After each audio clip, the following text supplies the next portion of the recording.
Hello, everybody. Welcome back. It's been a very, very long time. I think it was back in maybe July or August, the last time I streamed, at least streamed consistently. So it's nice to get back. Hopefully, some new faces out there. I see Mr. Heath's in there, Stompy Mech 20. Nice to see all of you here. Welcome. I'm gonna do my thing. I'm gonna do some painting today. We're gonna have some fun. Have some good conversation, show you a little bit about what I am working on at the moment. Hey Heath. Hey Kai. Welcome. It's nice to see you. So I've been back to working on the Atlantis Miniatures Dwarves. Show you progress of where they're at. So recently I just finished up the leather armor on these guys. These guys are riders for different mounts that they sell. So these guys will fit on either the hog mounts, which are what I'm working on right now, or they will fit on like these larger war beasts. I don't have them near my painting table right now, or they'll fit on goats. So there's a few different options for riders. I've got one who's on their tiger mount. I still need to do a little bit of work on the tiger. The tiger needs some better shading and a little bit of glazing to mix some things in. But she is going on their decorative base for that model. So I'm starting to work on that as well. She's got this orc pinned down and all scratched up. So those are what I'm working on right now. I'm going to keep painting them today. Show you a little bit of upcoming Atlantis Miniatures stuff. For those of you who don't know, Atlantis Miniatures hired me to do their dwarf line. So these are all of kind of like the official studio paint jobs that are going on their website. You can head to atlantisminiatures.com, go into their dwarves section. You can see everything that I've done for them so far. But in this next batch as well, we're going to be doing the Pygmy Mammoth. This guy's got a big palanquin that goes on his back. Sorry, I've got my camera super zoomed in. It's hard to see these larger models. But so this is going on the back of the elephant. And we've got an armored bear that this guy actually sits on.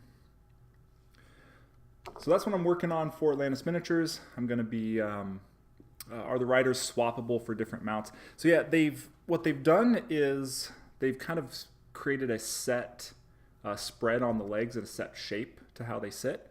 So any of the mounts that you buy, the same riders will fit on. I think some of the riders will fit better with some of the mounts. Like if you look at this guy, he's kind of a little bit tilted to the side, the way he's sitting. So he works really well for this mount where it's kind of like a dismounting stance for him.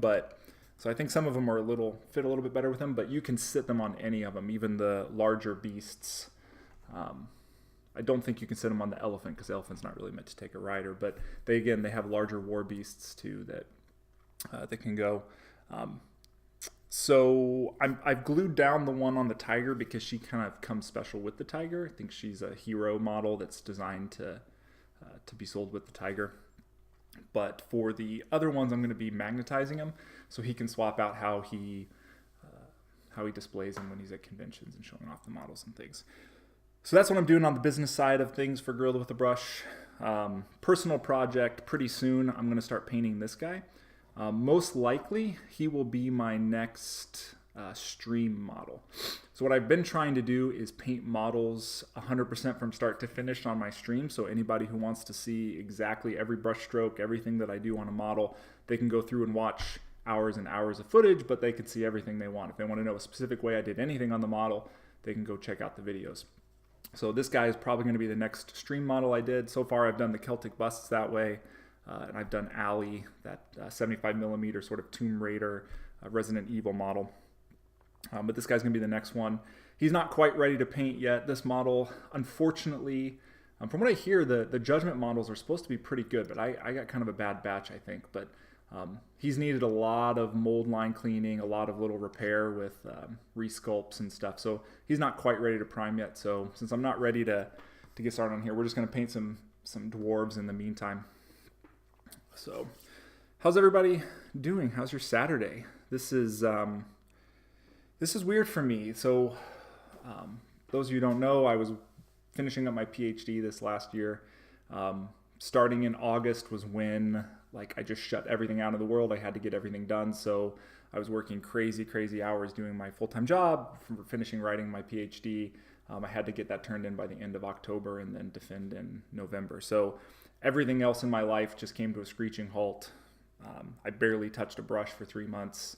It was crazy. So this, and then with all the holidays, this is the first week where I had a work week and then a Friday where when I was done on Friday, I was entering a weekend that, I actually had a Saturday. I have to leave for business tomorrow to Colorado, but that's a different story. But this is the first Saturday that's felt like a Saturday in a really long time. So this is nice.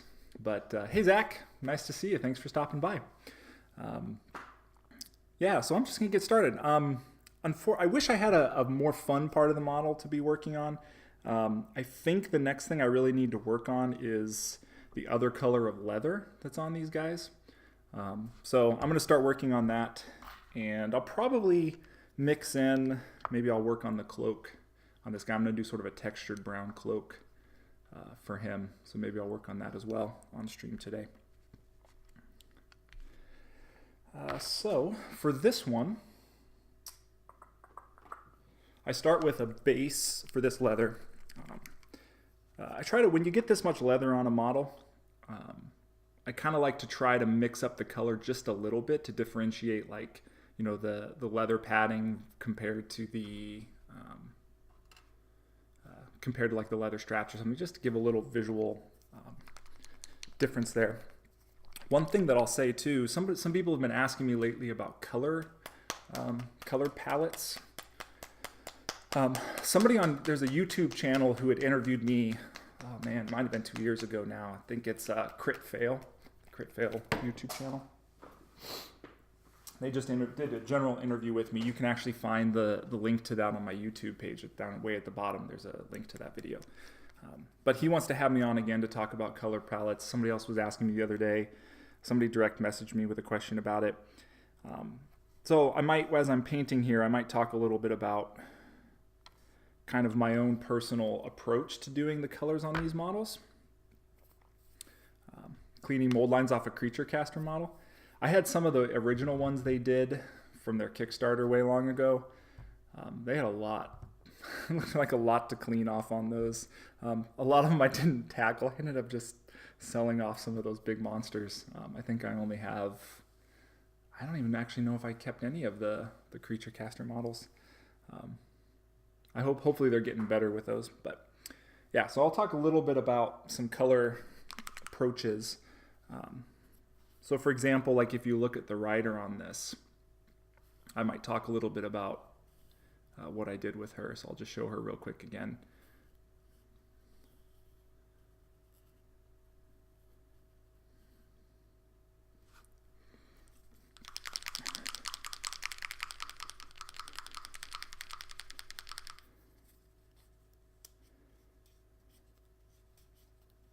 Yeah, Mr. Heath, more model painting. I like it.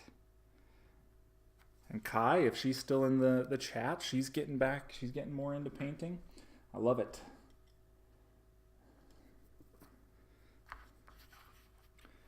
So, adding water to my paints. Always thin your paints, people. In terms of the exact consistency, I have some PDFs that you can download on my website, GorillaWithABrush.com. Actually shows some examples of consistency. After all this time of painting, it's really just a feel. I can literally feel as I'm stirring whether the consistency is what I need it to be.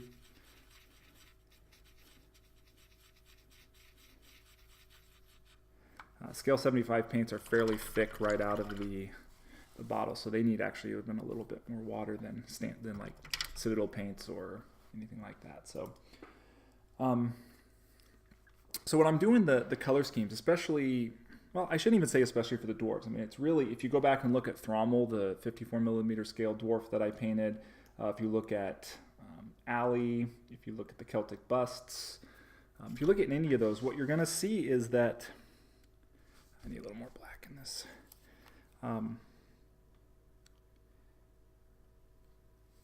there's actually almost, most of the colors on the model are fairly neutral tones. And what I mean by neutral tones, so brown is generally considered a neutral tone. Like khaki type colors are a neutral tone, your beiges and things like that. But also, metals are usually considered to be neutral colors. And metals, silver and gold, but their equivalent in paint is sort of a light gray or like a yellow ochre type color. And if you look at, or black, so sort of black, white, gray, kind of an ochre color, those are all sort of considered neutrals as well, along with your browns. And so if you look at things like football teams, football teams usually have two contrasting primary colors or secondary colors that are their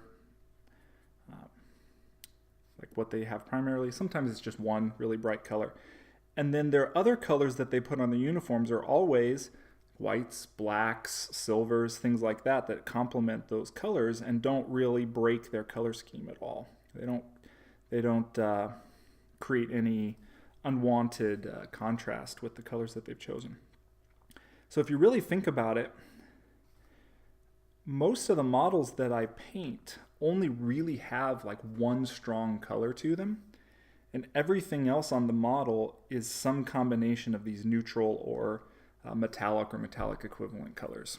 So if we kind of go back to this model, so the flesh tone is sort of a neutral color as well. So you look at her, she's got basically browns and metallics, flesh tones, and one blue color that is kind of the distinguishing feature on the model.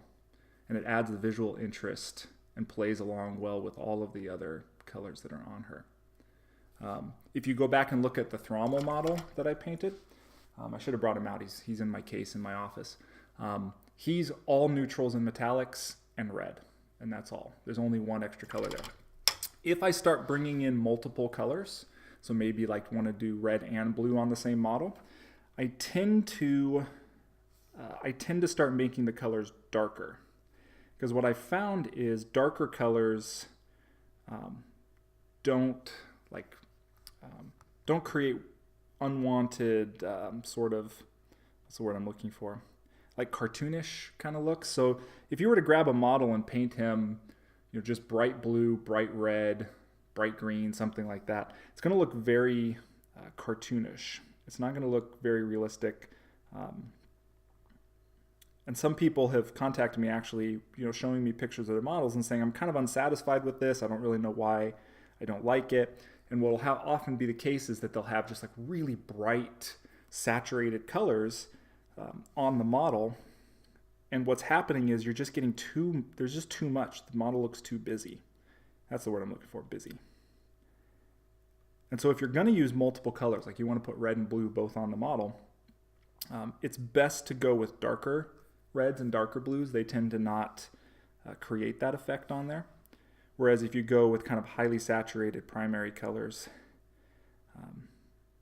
you're probably going to get a more busy looking model or a more sort of cartoonish or juvenile looking model, kind of reminiscent more of when you see kids do finger painting or something like that. So yeah, those are a few tips that I have for creating your color palettes, or for the way I create my color palettes. Basically, almost the entire model is some kind of neutral. And if I have multiple colors, I tend to do dark, or you can also desaturate your colors, which helps as well if you're going to put multiple colors on there. So you can desaturate colors by mixing in either like blacks or grays. Dark browns can work too, or whites. So you start to add in colors that don't have the pigments in there, paints that don't have the pigments, and you start to desaturate your colors. That helps them to play nicer together as well if you're going to have a lot of color on your model. But yeah, if you think about that advice, go back and look at a bunch of stuff of my models and see if you can see what I'm talking about on those. And see how I think about putting color on my models.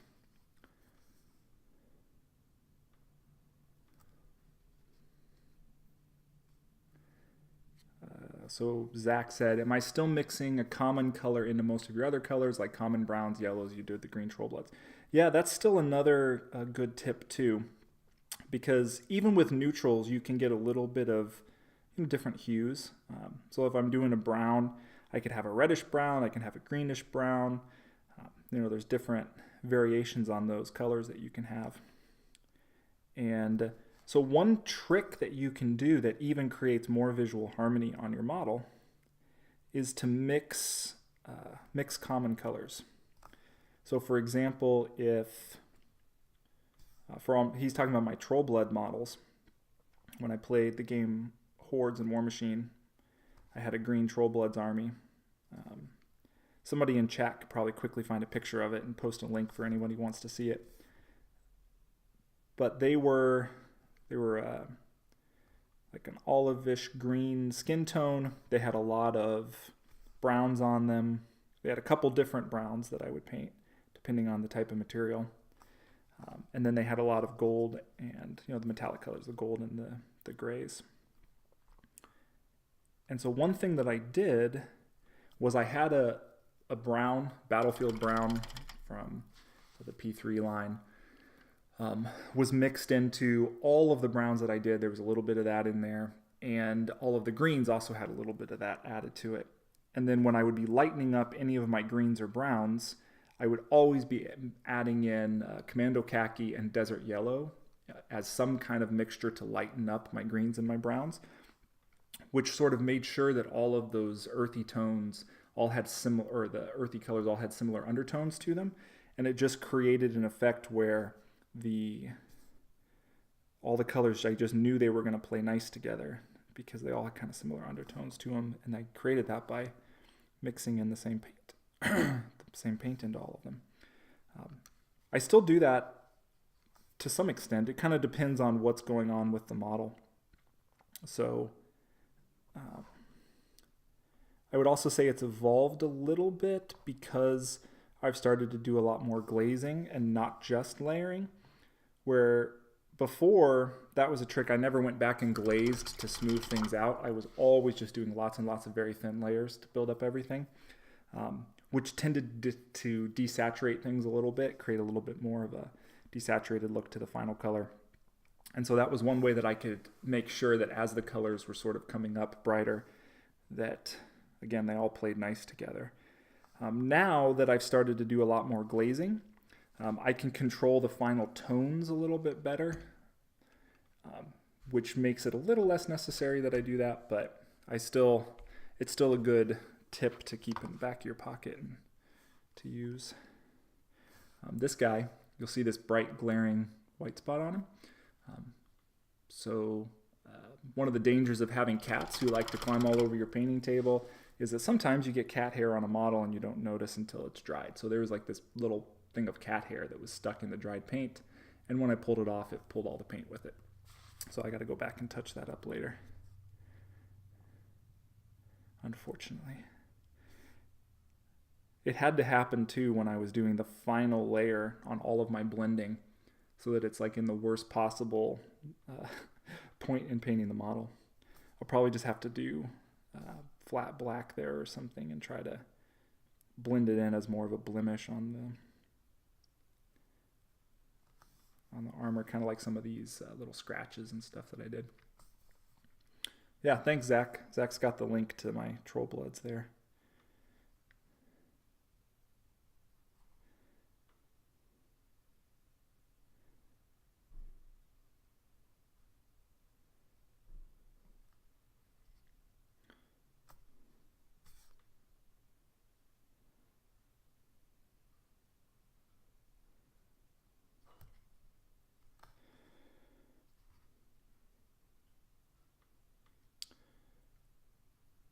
So I always debate whether I want to have music going on these streams or not. So far, I never have because I know there's issues with copyright and they'll come in and they'll mute your parts of your stream later. And I know there's copyright-free music and it's becoming a bigger thing too that you can play in the background. Sometimes I wonder if people like that or not.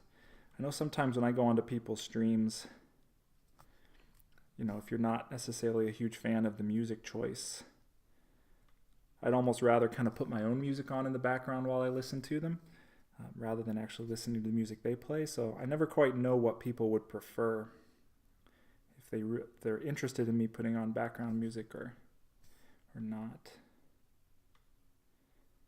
You can let me know what your vote is. It won't change anything for today, but I can certainly start working towards that on future streams.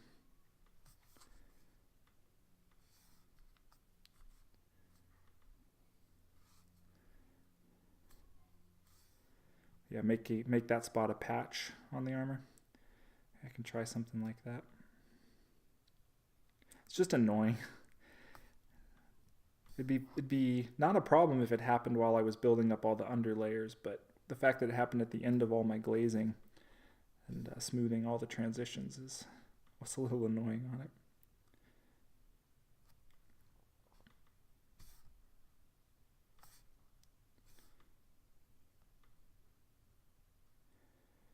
So Zach said he's cleaning up a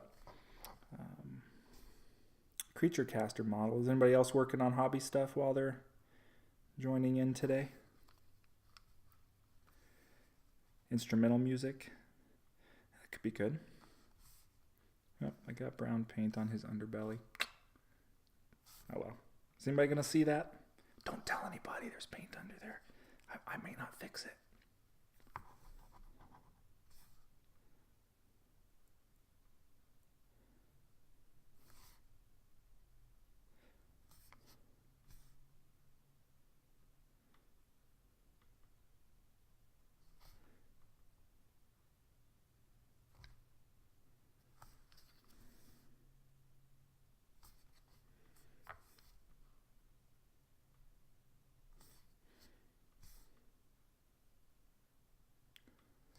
So this same leather color's got to go on the dwarves as well as the pigs.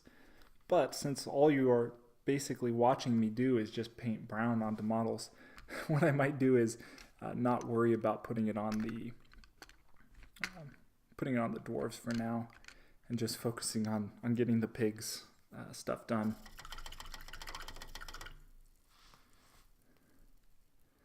Listening while painting a large wildlife painting. Oh, that's very, very cool.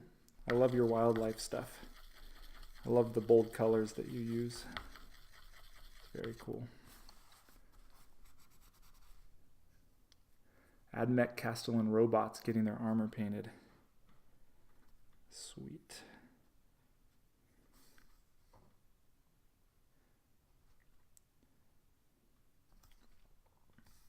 Used to spend a lot more time hanging out at game stores, but that's not been something I've done in the last several years, and so doing this stream is my way to have people to hang out with while I hobby. It's a little bit of my social outlet. So I appreciate you guys hobbying with me today. Makes me feel not so lonely while I'm just sitting here painting brown straps.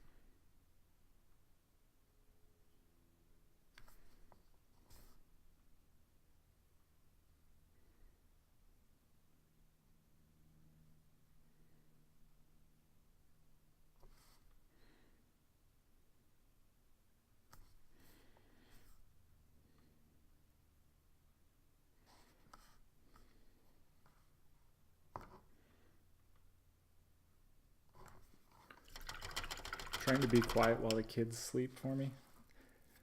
I'll try not to scream too loud then. I'll help you out with that. I can't imagine, you know, trying to just capture those little moments where you have a few minutes to yourself, and just hoping that the kids sleep for just long enough to let you get a break. All right.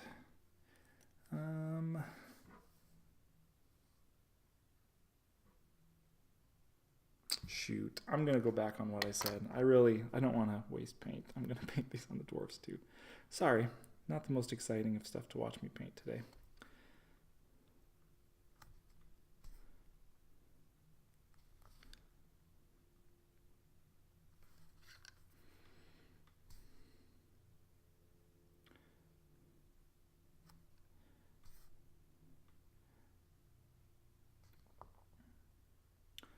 So not sure if you guys were able to watch my the brush care video that I put out a couple weeks ago. Finally now have some time to go edit all those videos I recorded last March. So I'll be rolling some more videos out in the near future. I've got one more ready to go, but it's actually, so I don't know if you watched my video on my YouTube channel on how to paint eyes or how I paint eyes, but it's going to be the first in a series of start to finish videos for one of these dwarves. So it's going to go through everything from painting the eyes, painting the skin, painting the tartan, painting the hair, painting the weapons, everything. It goes all the way through. It's going to be published in little 15-minute segments covering one little part of the model at a time. And originally, I wasn't sure where it was going to get published, because it was going to be, it was kind of supposed to be for Atlantis Miniatures themselves, but he doesn't have a YouTube page. So I wasn't sure if it was just going to get published on my page and get directed there, or, yeah, those are the ones I did when Josh was here. Or if it was going to go on something. So I've been talking to Dan, the guy who owns Atlantis Miniatures, and he's going to set up a YouTube page, and I'll start uploading those videos to that page once it's ready. So that'll be the next video that'll get published. I've got some videos will be coming on paint consistency. I filmed one on color theory, but I'll have to go back and watch it. I had some issues during filming with that one, so I don't know how well it came out.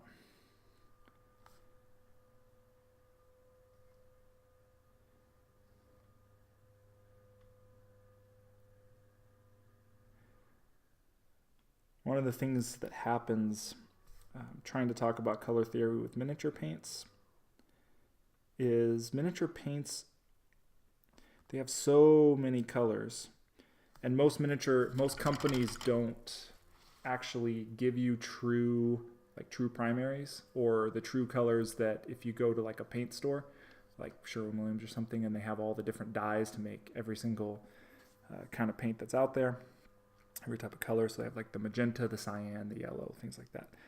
Most of the miniature paint companies, all of their miniature paints have secondary pigments in them to just get the exact hues that they're looking for different stuff. Like Bad Moon Yellow for Citadel, or whatever. And the problem is when you get those secondary pigments in there, the paints don't act like the color chart says they should. So if you could mix something that you think is a nice bright blue with a nice bright red, and you mix them together, and all of a sudden you get a weird muted gray color. You're like, why did this not come out purple? My color chart says it's supposed to come out purple. Well, they usually have secondary pigments in there, and if the secondary pigments start interacting with each other and create desaturation, and if they're complementary colors in there. So yeah, so you end up with problems. And so some of the things I was mixing to try to demonstrate stuff there was not creating nice colors. So I'll have to go back and watch that video. But yeah, that's in there. I did the brush care video. Like I said, there's paint consistency. Again, there's one on glazing, but I'm not sure. We'll see how that one turned out. There's one in there on painting cloth. So how I do cloth patterns and how I use glazing to sink patterns into the fabric. Trying to think of everything else we filmed. I did one on wooden shields. So how to create really realistic looking wood effects on wooden shields, which would also apply if you're doing any other kind of wood texture.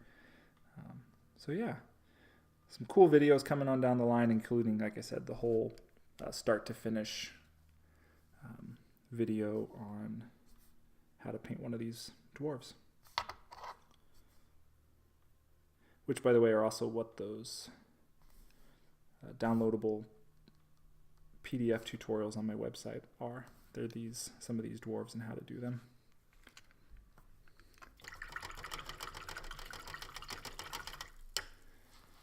Yeah, the high-end artistic acrylics, the ones that are thicker and you've got to thin them yourself. Yeah, I use some of those, like the titanium white. This is a much brighter white than any of the miniature painter whites. So for like dots of reflection and stuff, I use this. I actually just picked one up. I don't think it's within reach. I picked up one of the really, really dark black ones as well. Because of the scale 75 black, I really love it. It's very flat, but it's not very dark. It's a little bit grayer than I'd like. So if I want a really, really dark black, I'm going to try that.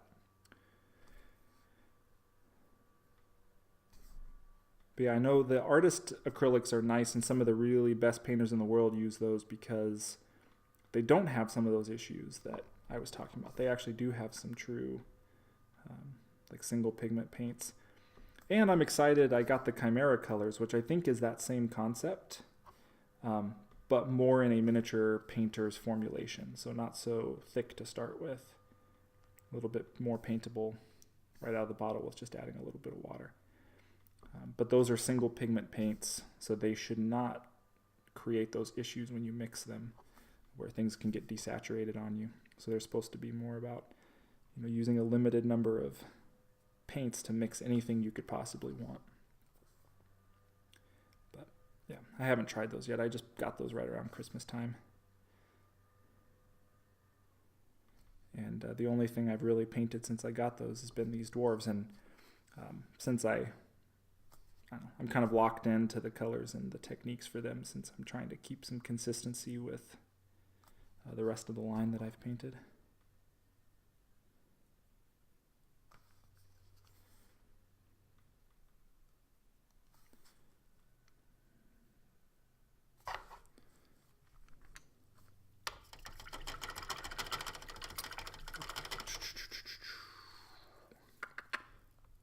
Going back up, sorry. I need to get rid of the keyboard. It's covering up.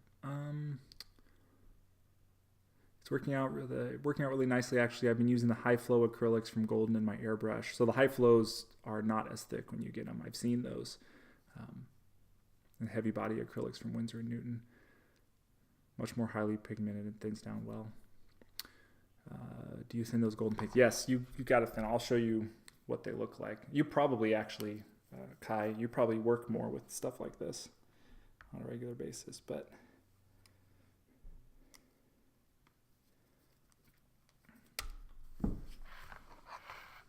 so when they come out, I mean, they are thick, and this is not, and it's not really, you can't really paint that onto a miniature unless you're trying to do like a Pablo Picasso style miniature or something. It's not really going to be useful. So yeah, you just add water. And how thin they need to get depends on what I'm doing. If I'm just doing a couple spots of highlight, it doesn't need to be quite as thin. If I'm doing like reflection dots. But yeah, they should be really good from what I've heard for glazing, and so I might start messing around with that a little bit more. And again, the Chimera colors, I think, will be my first foray into that kind of stuff. Of trying to do more of my own paint mixing. I mix colors all the time, but I'm mixing from pre-mixed paints, so it's a little bit different. What would be some good brush sizes to get for starting to get into painting? Zach says get a number 2 and a number 0. I paint almost everything with a 2. Yeah, it really, the point, the tip of your brush matters more than the size of the brush. So if you get high quality brushes, even a number 2 brush, do I have one sitting here? Yeah. Like even a number 2 brush, trying to demonstrate, can have a very, very nice tip, in which case you can still do good detail even with the size brush. What you get out of the larger brushes is they hold more paint. That can be really, really great for base coating. Sometimes as you try to get into little smaller details, sometimes that can be a little bit of a liability, because if you're just painting, you want to paint like freehand or something, sometimes you don't want that much paint on your brush, because if your brush is storing a whole bunch of paint and then you try to just go do a few tattoos or something, if the paint all of a sudden releases and flows on you, that's really not a good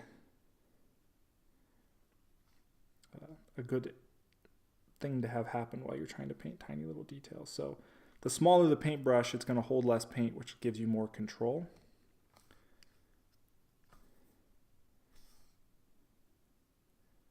Yeah, it also kind of depends how fine of stuff you're trying to do. I have a 000 that I don't think I can live without for some of my detail work. And I think I'm also kind of a little bit of an anomaly. I tend to paint, I tend to use smaller brushes just in general. Something I've just always done. And you know, you do something long enough, it's really hard to change. So, like this is a 00 that I'm using right now, even just for base coating. But for me, it's just more about control. Smaller bristles are easier to control. It's easier to control the amount of paint on the brush.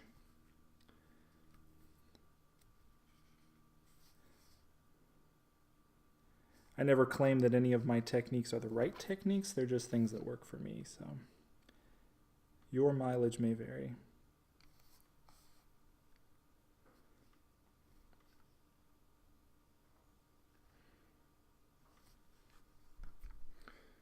And anything on this guy? I guess he's got some straps.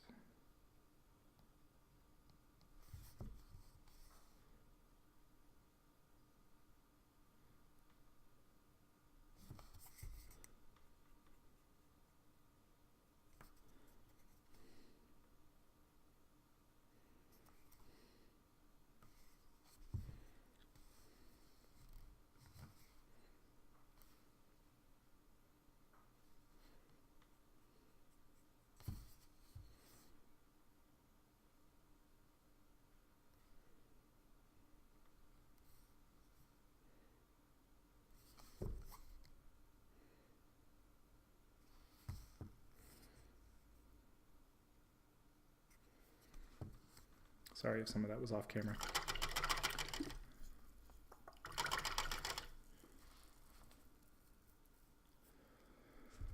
All right, time to go on to the first layer. So let's see this one. I've got my handy dandy paint recipe notebook with all my stuff from doing the Atlantis Miniatures Dwarves so that I replicate the colors as well as I can. So this one, Pink Flesh, is the color I add.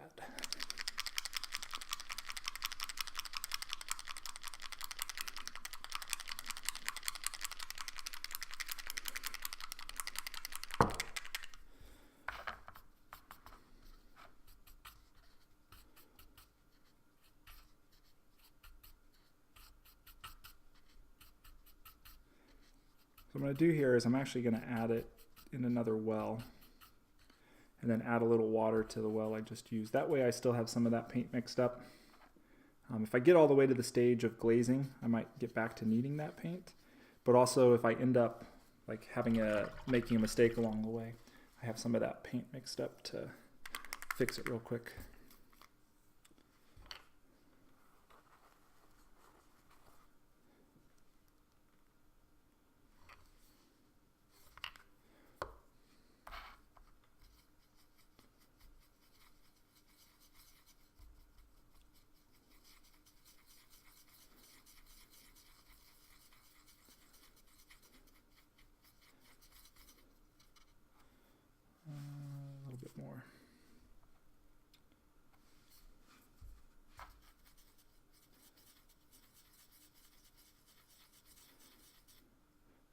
So this mixing process,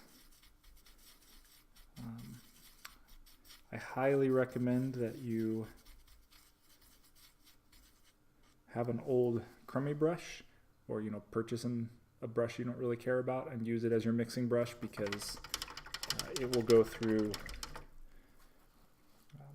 things you don't want your good brushes to go through. So that's, as brushes lifespans expire, they become my mixing brushes. Now,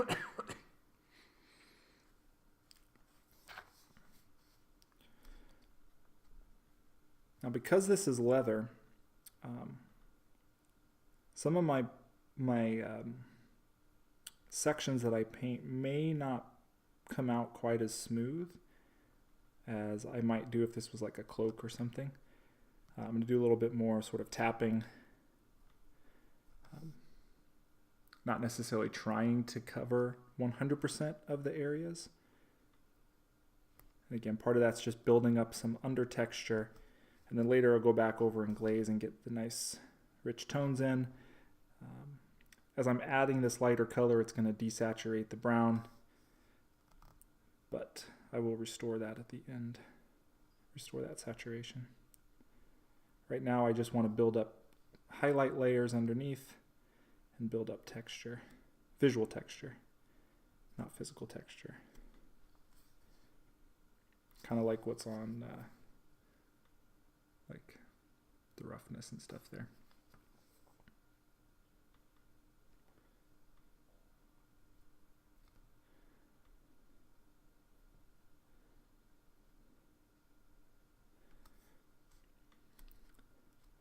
Yeah, sometimes when people ask me about painting advice, I'll tell them, things that I do, but I also will often warn them that to a large extent, all of my advice is going to cause them to paint slower. I'm pretty sure all of the methods that I use are some of the slowest possible methods to paint. I'm certainly pretty happy with the outcome, but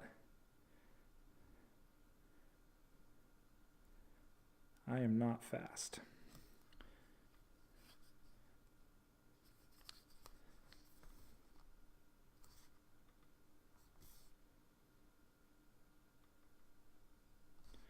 Oh, Zach, I meant to ask you if you're feeling better. I think I remember seeing that you were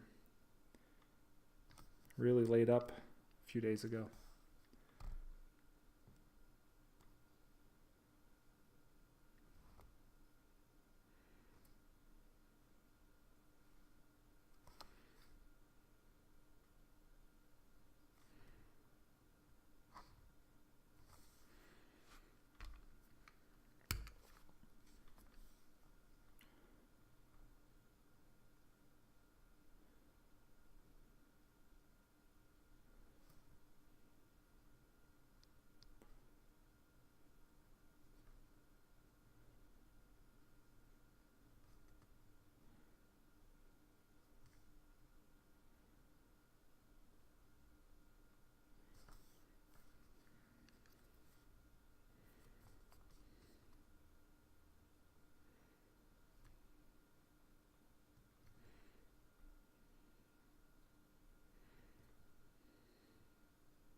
Anybody have any questions, anything they want me to talk about while I'm sitting here painting the most exciting colors you've ever seen?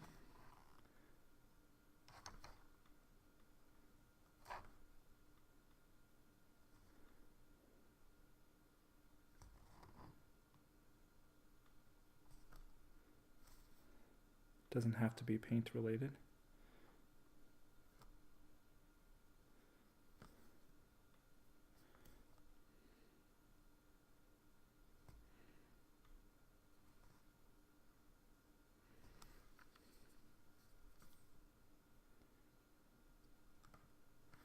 My favorite color is dark green, by the way. But I hardly ever wear dark green. My favorite color to wear is dark blue. So there you go, little fun facts. Favorite color to paint? Although my favorite paint color is Cantabric blue, my favorite color to paint is red.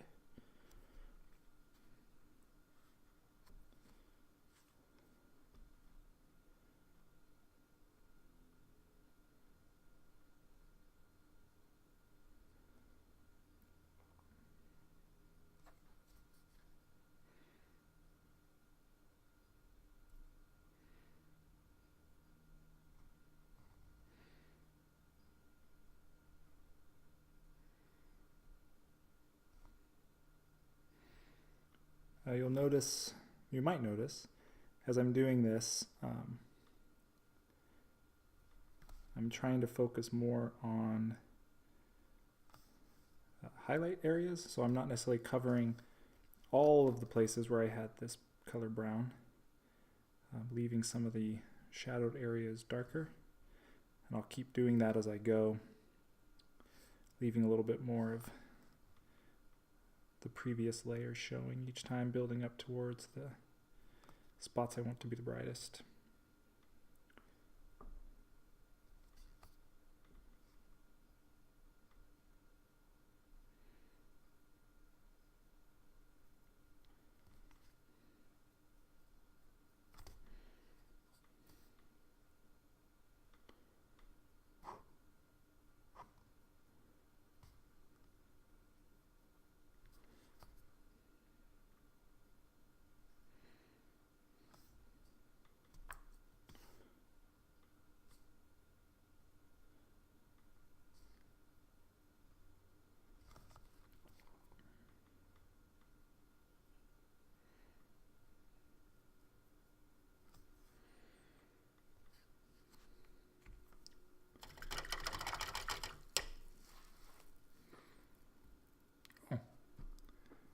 My thing wasn't going up. I didn't even see more. That sounds like interesting process things. Yeah, that's what I generally paint with. Oh, that makes sense. You know how I like to shade with purple. Good dioxazine purple is magical. You have to send me what that is. Yeah, sorry my chat wasn't scrolling up. I thought nobody was talking. I thought maybe you guys all left and like, man, this guy's boring. Such a good tip, didn't even think about it. I'm happy with slow, it's more about therapeutic process. Oh, recap PAX Unplugged, that'd be fun. Yeah. Anyone played any new board games lately? Terraforming on Call. Yeah, since we're already started on board games, we'll talk about board games a little bit, and then we could talk about PAX Unplugged, and Zach can chime in as well. So we hung out there together. Board games. So my newest board game is Sagrada. Have you guys, anybody played that or seen that game? It's one of the hot new games out there. The concept is you're building stained glass windows, but you're doing it with dice. So you have a 4x5 grid of dice, or holes in the board for you to put dice on for your personal board. And there's 5 different dice colors. And so there's 10 different rounds in the game, and every round you roll a number of dice equal to 2 per player plus 1. And so that becomes the dice pool, and you take turns drafting your dice, and you have to build a stained glass window out of the dice. So you have to build some kind of pattern out of numbers and colors based on personal scoring objectives you have, communal scoring objective you have, and then there's all these different boards that you get drawn randomly at the beginning. And so depending on your particular board, and then the different ways to score for that that you drew out of a deck, you got to create different patterns. So it's been very, very addicting. We've been playing that a lot. I think I posted pictures on Twitter the other day of it. It's really cool. My wife and I used to play Blockus a lot together. It was just kind of a fun game we both enjoyed, and it's not too tough. We put it on where we play it while we watch movies or something. And this is kind of replacing Blockus for us. It's just a casual, fun game. Especially with 2 players, it plays really quick. I think we got like 2 rounds in 30 or 40 minutes, 2 different games in 30 or 40 minutes the other day.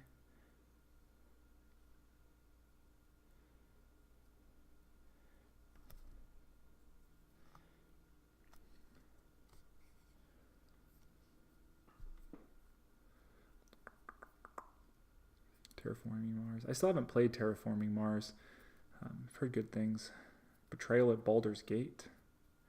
A D&D skin of Betrayal at the House on the Hill. Oh, that's cool, Heath. I'm trying to remember if I played Betrayal at House Hill. I think I saw it being played one time, but I have not tried it. I have seen that game. How is it? So I would definitely recommend Sagrada. We've played it with different people. Over the holidays, I had a lot of family in town. So we played it with my family, my wife's family. We've played it just the 2 of us. So I've played it at every player number from 2 to 6. If you get the expansion, you can go up to 6 players. The base game plays up to 4, but the expansion goes to 6. So we have the expansion, and I've played it with all the different player numbers, and it plays really well with every single player number, which is pretty rare in a game. Usually even if a game says it plays 2 to 6, you might find like 3 is the best or 4 is the best, but it really plays well at all player numbers, which is pretty rare. So that's one reason why I highly recommend it. The other reason, it's very quick to pick up, even though it has some complexity to it. It's pretty easy, I think, for people to pick up. It's really, really solid. I highly recommend it. One thing, I guess I have a little concern. I wonder a little bit if it's going to have quite the replayability of some other games. I mean, so far we haven't gotten tired of it, but I don't know. We'll see. I highly recommend it. I give it out of 10. It's a solid 8, 8.5, easy. The mechanics are good. Plays really well. There's rules for a solitaire version too, which I've read people really enjoy it as a solitaire game as well. I have yet to try that, but there's rules for solitaire play as well.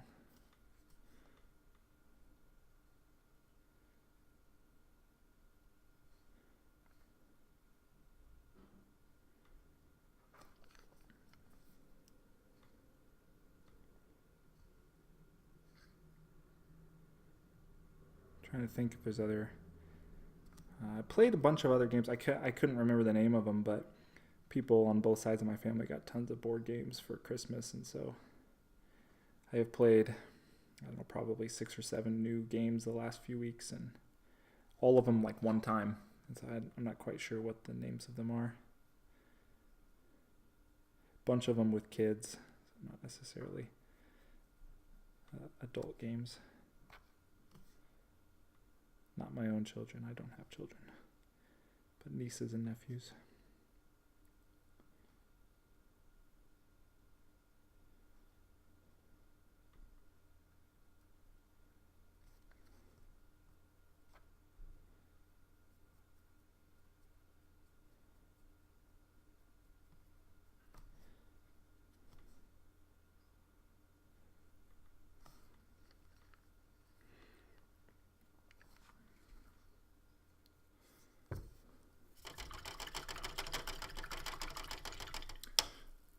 Sagrada. So Sagrada. Yeah, I've really been enjoying it. And I do recommend the expansion on that too, if you just pick them both up at the same time. One thing that I would recommend, even if you don't get the expansion, but the expansion recommends that you change a little bit how you determine the number of dice that you use. In the base game, it just has throw all the dice into the bag, and then you just draw a certain number every round.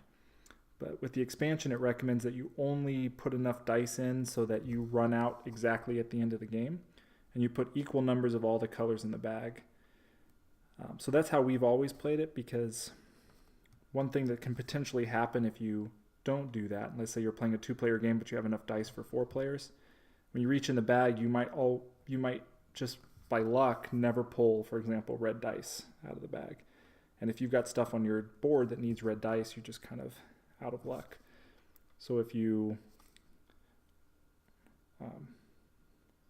only use as many dice as everybody needs and has equal numbers of colors, you don't quite have that same problem. So it kind of balances out everything a little bit better.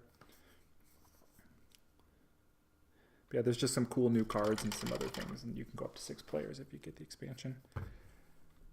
And it all stores in the original box, which is cool. Yeah, thanks, Heath. Yeah, that's my big new find recently.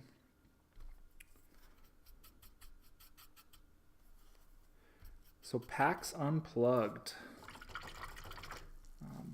That's the first convention I've gone to in quite some time. The last convention I went to, time always molds together. I went to Las Vegas Open a few years ago, back when I was still playing War Machine and Hordes.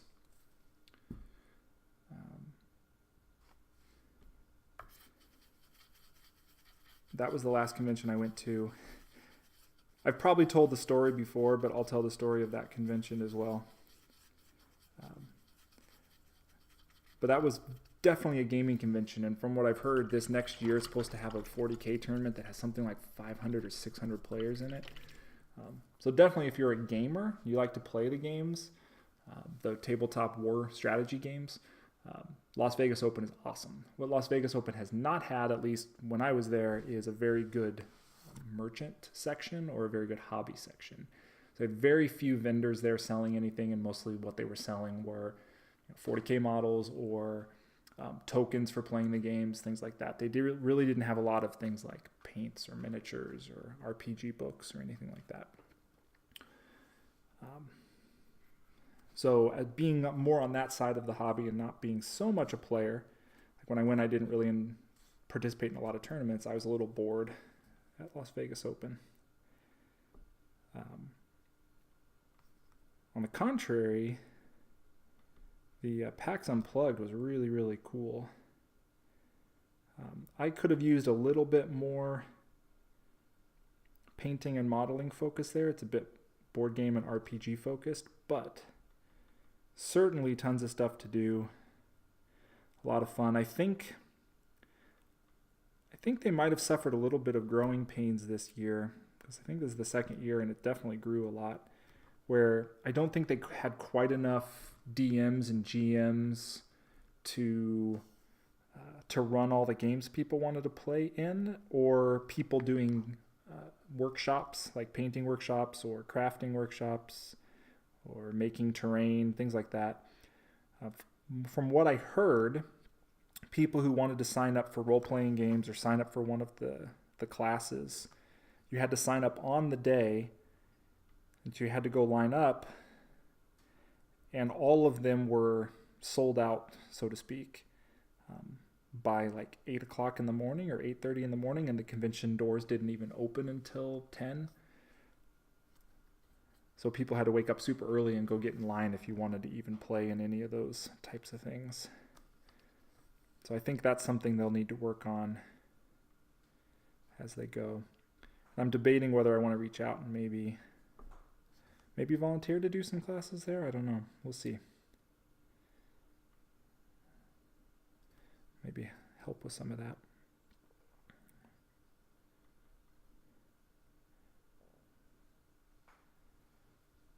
I also think that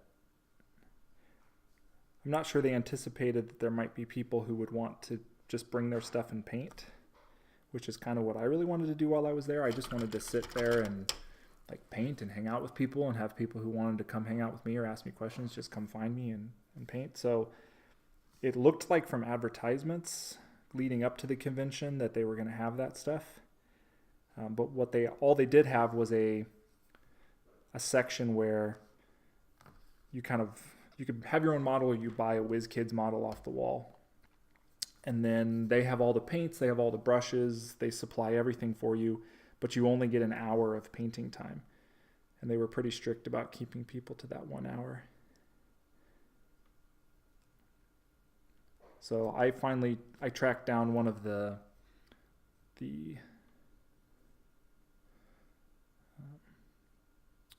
trying to remember what they were called, enforcers or something, one of the kind of people running the convention, and I got him to set up a little spot where I could paint. And so I ended up ultimately being able to do what I wanted to do, but they didn't really have a set section for that. So when I was giving feedback after the convention, that's one of the things that I talked about a lot, was, you know, being a little bit more welcoming to painters and modelers, and looking into maybe having some more advanced painting classes, more of those types of things.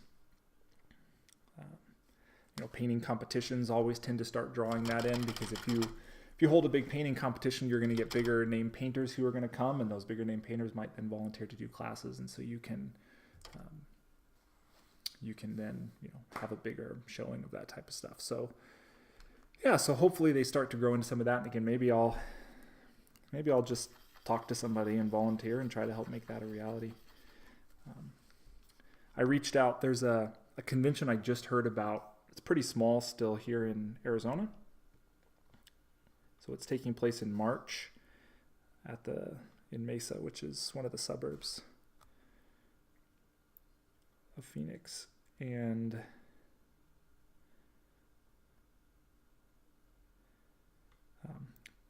third year that they've been doing it, it sounds like it's been fairly small. Like, I think they had about 300 or 400 people the first year. He said they had 800 or 900 people last year. They expect up to maybe 15 or 1600 this year. So it's roughly doubling in size every year. Again, focus more on role-playing games and board games, it sounds like. But I reached out to the guy wondering if there's anything I could do to help, because it'd be really cool to have an awesome convention here in my backyard. And he said that they actually are trying to get some painting stuff going this year, maybe a painting competition, some areas where they teach people to paint. And so I'm going to volunteer and help with that. Maybe judge the painting competition, maybe teach some classes, or sit in a booth where people are learning to paint, and do what I can to help grow that. Also talk to him about maybe running some RPG sessions for people as well, because they're going to need a lot of those people. The session I ran for you, Zach, when I was there, for you and Sarah and Lee and Anna, and of course your lovely wife Shannon. I think that's a really, really good one-shot adventure, and the mechanics are so easy to pick up when you're doing a more puzzle-based adventure, that I think that'll be a really popular one. So I could run that 2 or 3 times that weekend, maybe, for different people.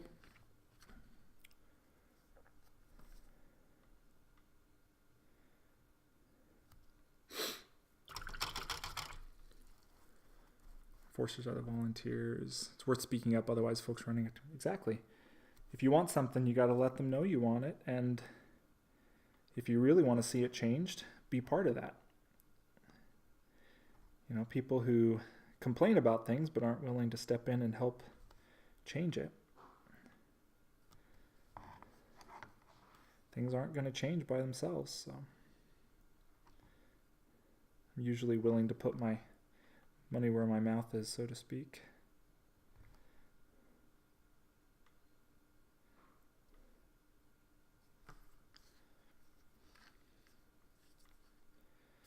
Plus, Zach likes to go to PAX Unplugged, and so I like to tag along and follow him around whenever I can. He gets really tired of me, but, you know, I stalk him a little bit. Love to go to a con and pay $30 for a sit-down session with a painter more skilled than I. Sit and paint, share tips, etc. Yeah. Hey, when I was at PAX, I mean, I was posting on my Twitter account, where I was at. People could sit down. I wasn't charging anybody. I was just hanging out and painting. And if people wanted to bring their stuff or even not, just sit down and talk to me. Free to ask questions. And if I'm just doing hobby stuff, I don't mind talking about what I'm doing or sharing stuff.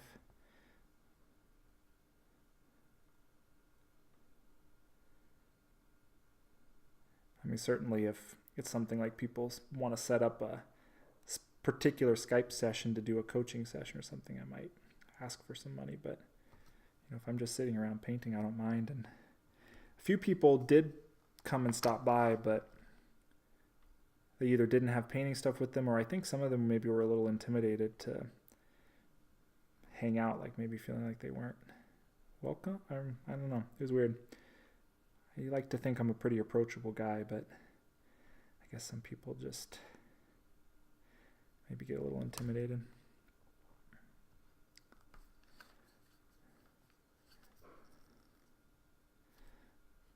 But yeah, I think I'd love for conventions to really just have painting areas, and it doesn't even have to be more skilled painters, just painters, just people painting. I mean, sometimes it doesn't even have to be a better painter, but you just sit down with somebody and they're doing something cool, and you pick up a new skill or a new color scheme, or they show you some cool little trick.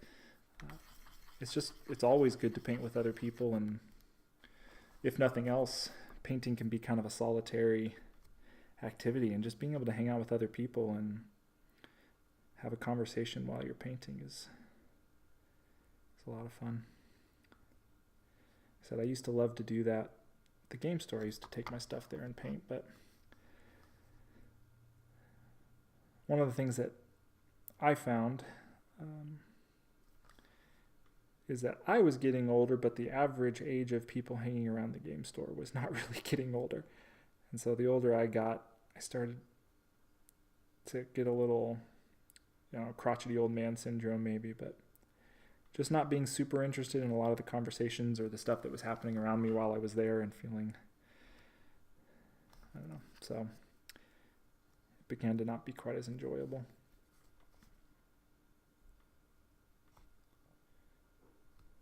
These kids these days.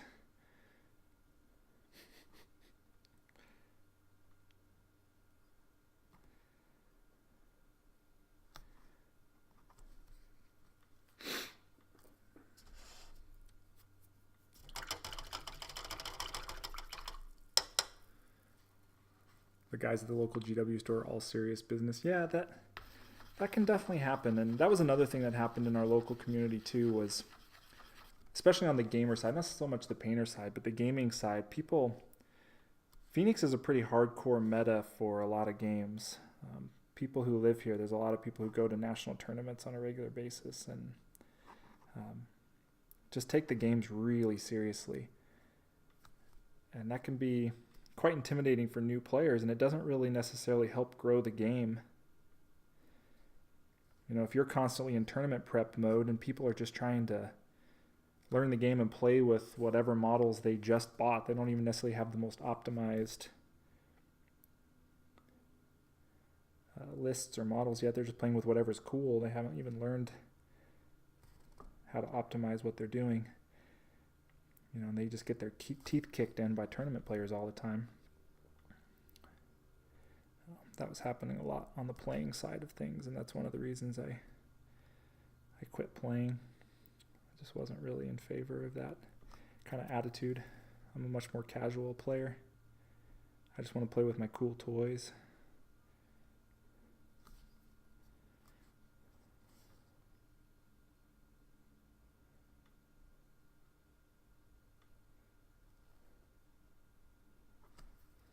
Just somebody scream at me if you think I missed a spot, because,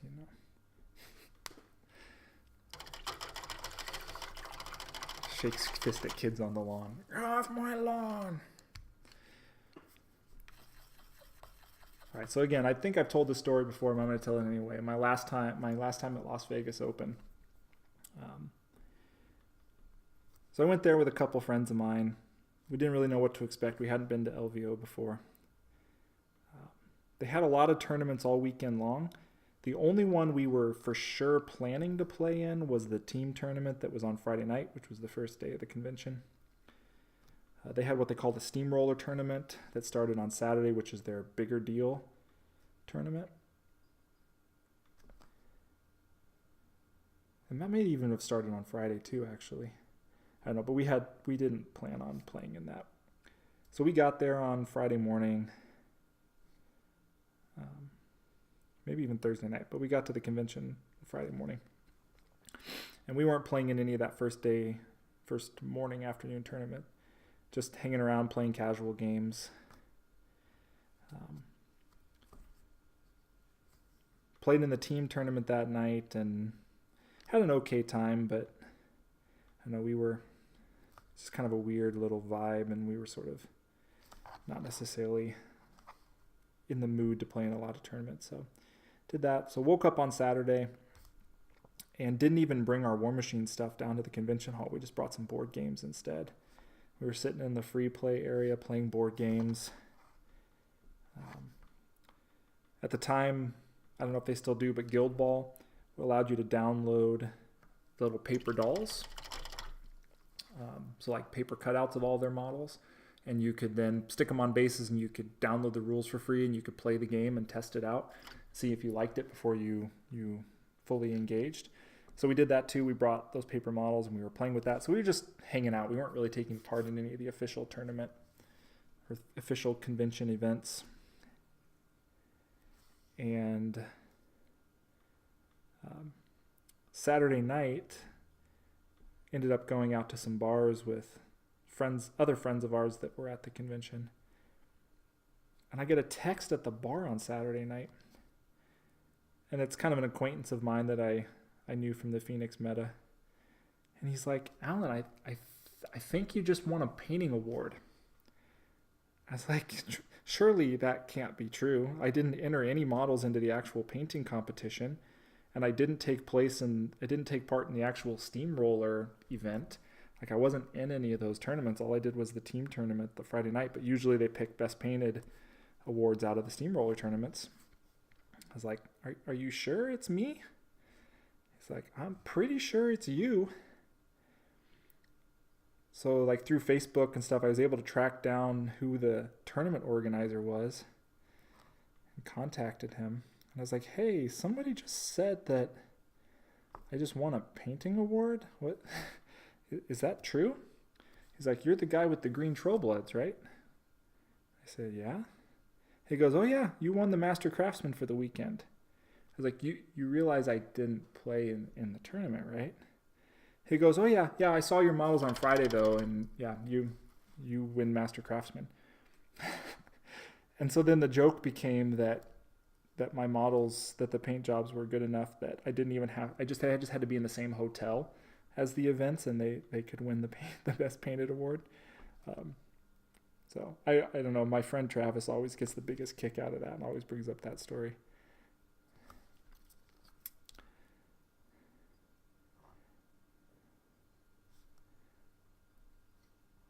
But definitely my favorite part of PAX Unplugged when I was there was on the first day, on Friday.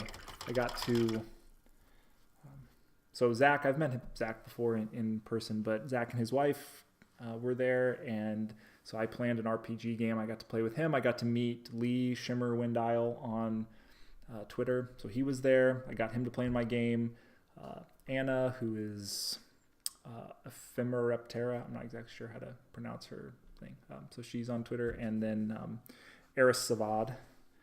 So got all of them to come play in my game, so I got to meet all of them in person, and we had a really fun RPG session together. It's a kind of fun way to break the ice and get to know them and hang out with them. That was definitely the highlight of the weekend.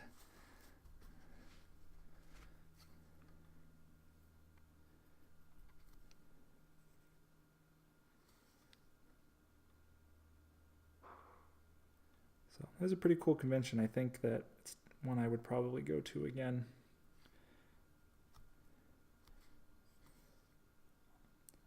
Adepticon is always a little enticing to me, just because I know so many painters who go to Adepticon. But Adepticon is also a huge, huge event.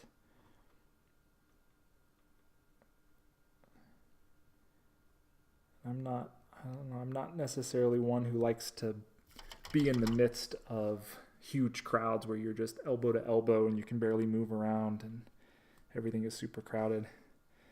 I like a little bit more mid-sized stuff where you can, I know it's just a little more chill. It's kind of my speed.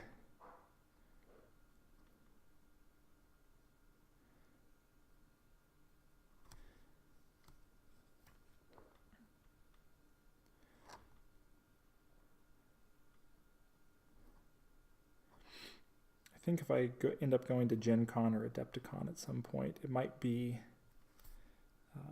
in conjunction with Atlantis Miniatures, because he's talked about trying to get to some of the US conventions,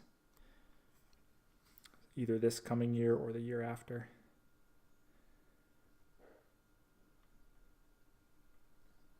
And what I've told him is if he comes to any of the US conventions, that maybe we can work something out where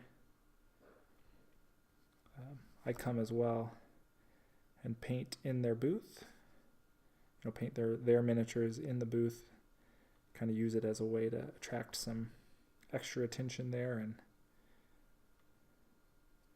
show off their models.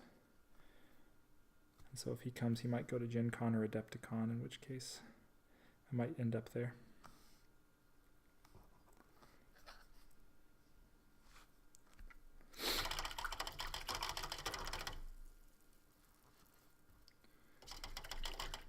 Son gets a little older, going to go to Adepticon. Far from us, though. Yeah, Adepticon is not close to me either. There was a previous convention that had been in Phoenix. I think it only lasted 2 years. It was called DualCon, I believe, if I remember correctly. But it only lasted a couple of years. It was sponsored by, or run by, the guy who owns Battle Foam. And I think it was during a time when Battle Foam had started that game Wild West Exodus. They were really trying to expand their presence in the community. It was a little bit smaller convention, again, more focused on gaming rather than vendors and stuff like that.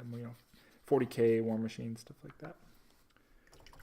But it only lasted a couple of years, I think. Either maybe it wasn't profitable and he didn't want to stick with it, but I also think they started transitioning. They ended up selling Wild West Exodus to some other game maker, and I think maybe they just decided to double down and really just focus on their Battle Foam products. So I was a little sad when that dissipated, because, like I said, I'd love to have a convention that's just right here in my backyard I can go to every year.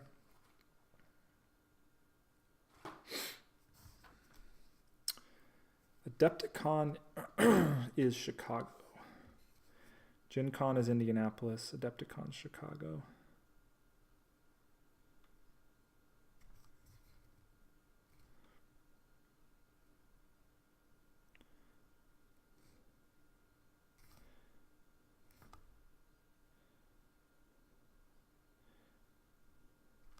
War Machine Weekend's another pretty big one. That one's up in the Pacific Northwest. Pretty sure it's in Seattle.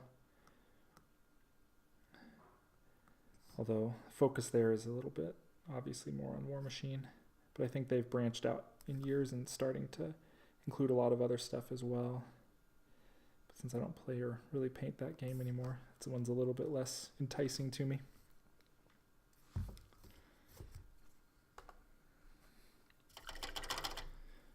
Yeah, Heath, you're just around the corner from there.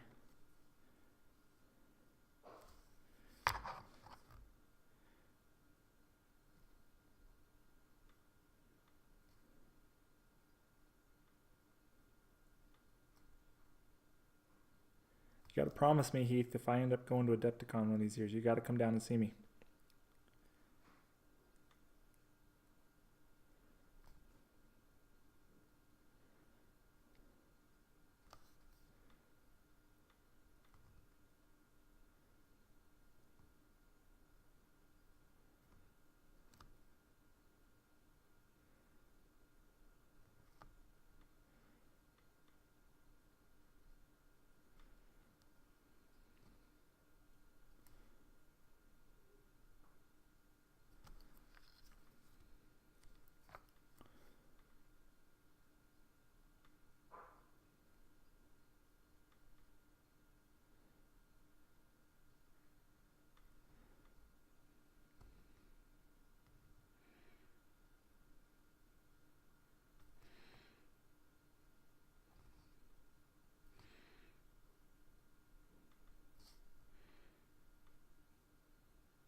Yeah, you go to Comic-Con in Seattle each year. It's heavy on the vendors, and the board games portion of the con is tiny.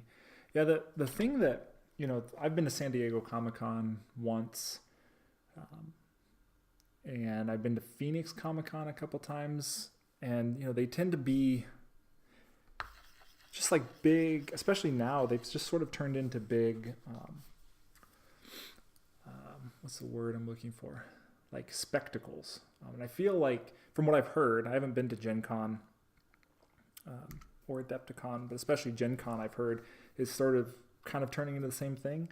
It's really about people dressing up in cosplay and,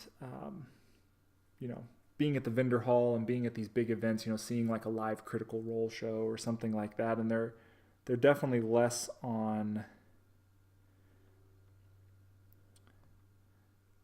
of a focus on the actual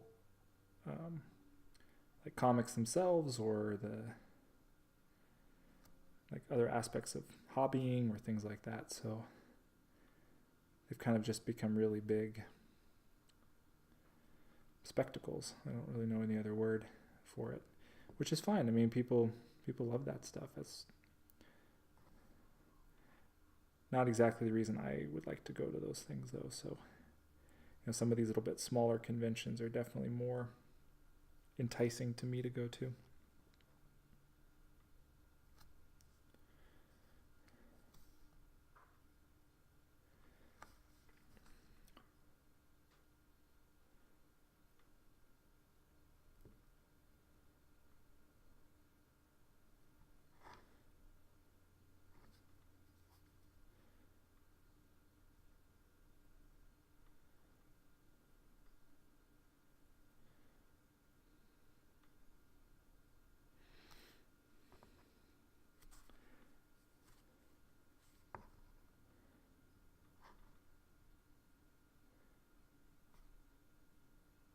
Probably just more of my crotchety old man syndrome popping up though, because I don't watch Critical Role and I don't recognize what most of the cosplay things are supposed to be. I'm out of touch. These kids in their Comic-Cons.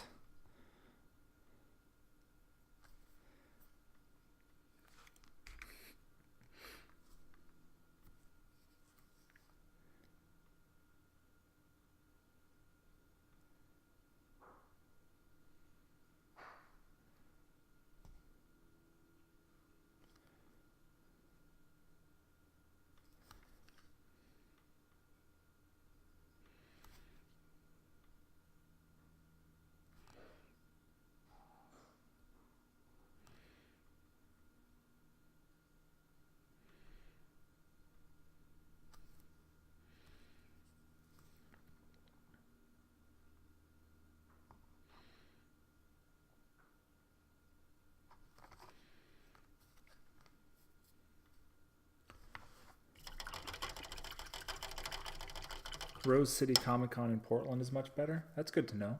I want to go to Portland. That's how many Funko Pop and figures can one buy? That's a good question. I don't have any, but I know some people who I don't think can restrain themselves. I'm hoping to make it to PAX U this year. Hopefully, room to just chill, like you mentioned. I've been talking to some people about just sitting to draw or whatnot for a bit. Yeah, that's I think that could be really fun. I had such a good time this year, really. I did. I'm highly contemplating going again this year. Once I kind of decide if I want to make that commitment.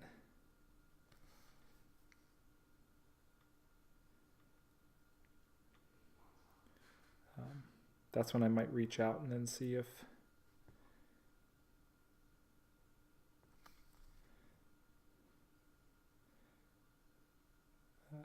they'd be interested in having me do a workshop or something. If I go, I'll be sure to run another RPG game and hang out with more people, and definitely invite you, Kai. But yeah, Portland, I have not been to Portland. It's on my list of places to go. I've been up in Washington before, but never down in Oregon. That could be a good reason to get out there. staring at you with those black, dead little eyes, the Funko.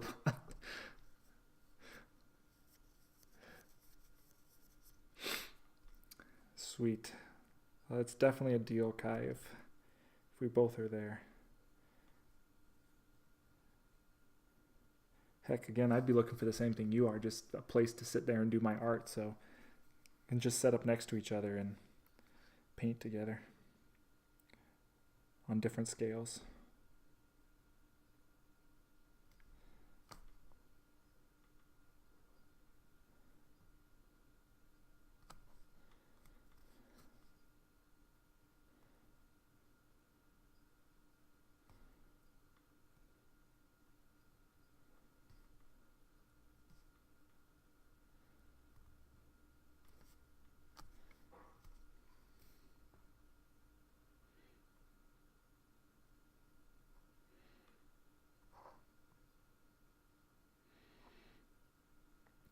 It was actually really funny this year.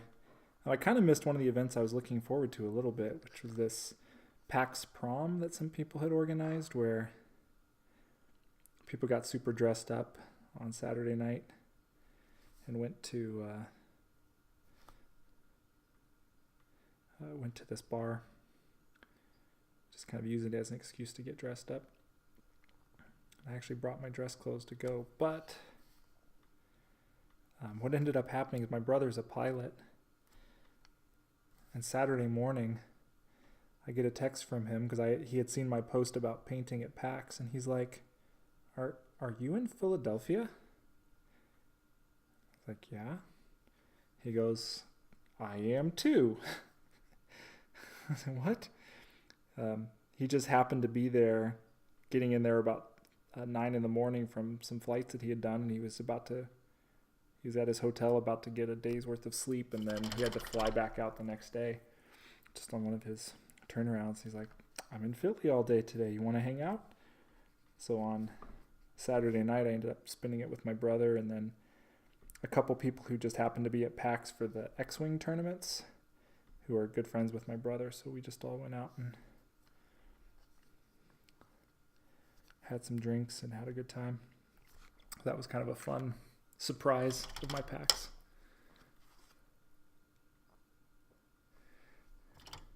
I think I wasn't necessarily big on the dressing up part. I was more the people who were going were people I kind of wanted to hang out with more and get to know better. If they had suggested that we just go to a brewery and chill kind of thing, that would have been more my preference, but it was more about the opportunity to get to know those people a little bit better. So maybe if we both go this year, we'll advertise the anti-PAX prom for people who didn't bring their dress clothes and want to hang out. No, I'm just kidding. I'm not trying to divide the community.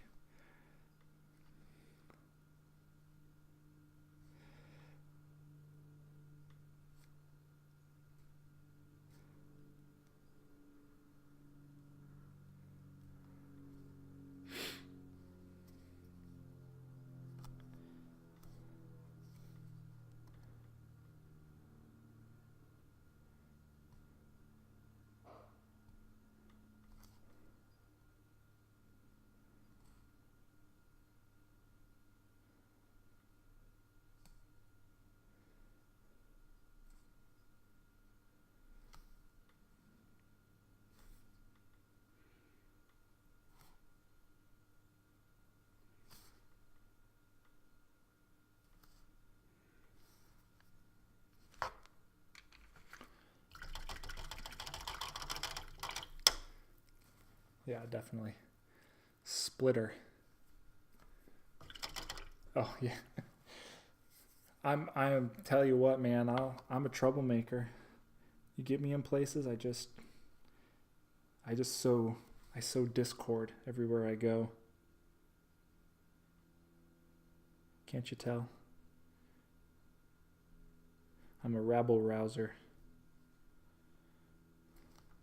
Can't take me anywhere.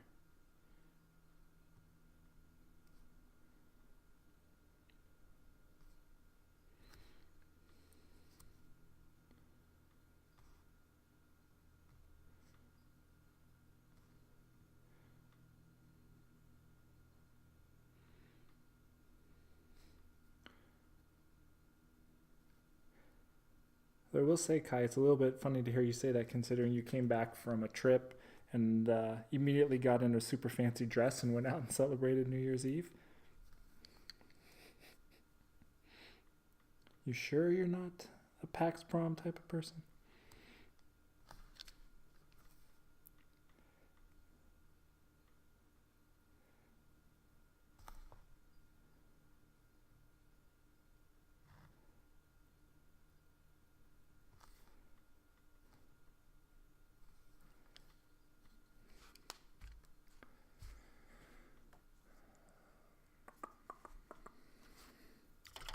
Makers can spot their own. Yep.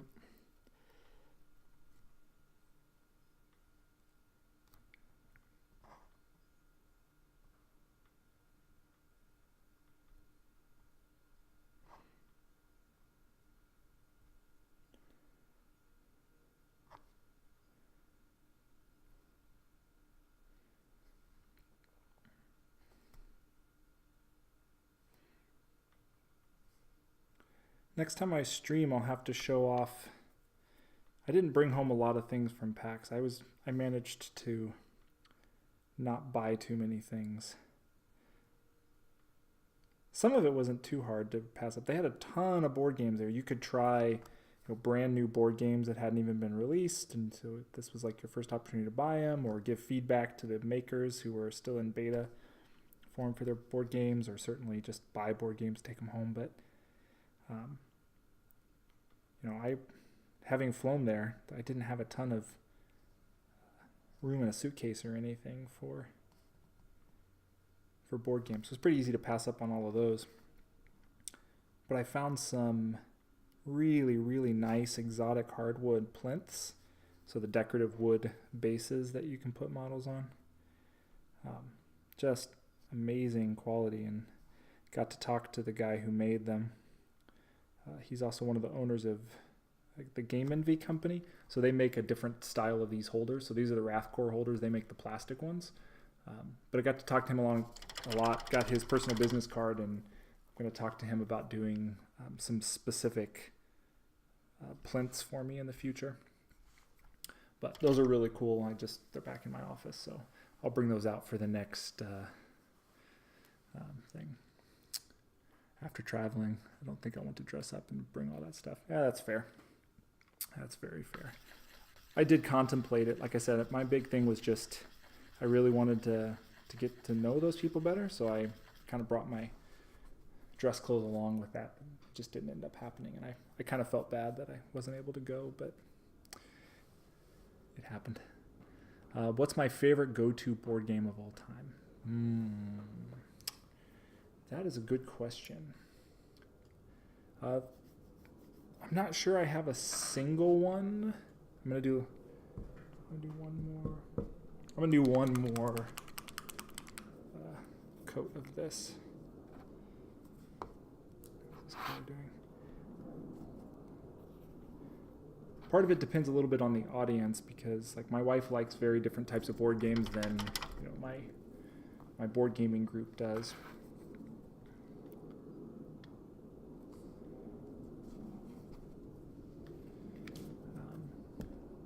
I would say Ticket to Ride has got to be high on that list.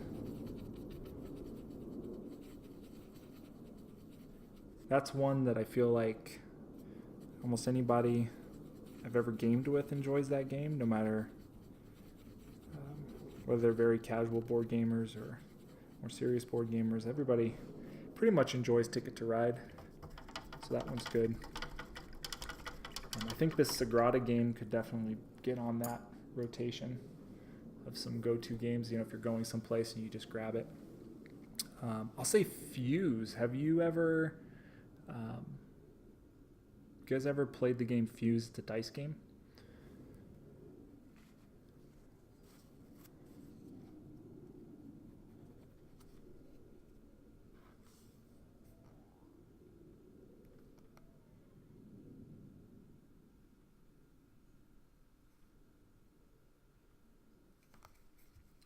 So the concept of Fuse, again, it's sort of pasted on setting, but the concept of Fuse is that you are on a spaceship and you just discovered that the spaceship has been sabotaged by people who placed bombs all over it. And so you and the other players, it's a cooperative game, you all have you have 10 minutes to defuse all the bombs. So you can spoons is fun. You can vary the difficulty level based on how high of difficulty level bombs you put in the deck, but also how many bombs you put in the deck. And the bombs are just, they're cards that say, that'll have like diagrams on them of dice. So they could just be spots on the card where you have to put the dice. They could be a diagram of a tower, so you have to build the tower up with your dice, or a pyramid.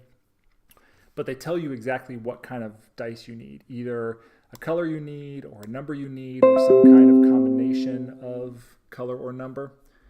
And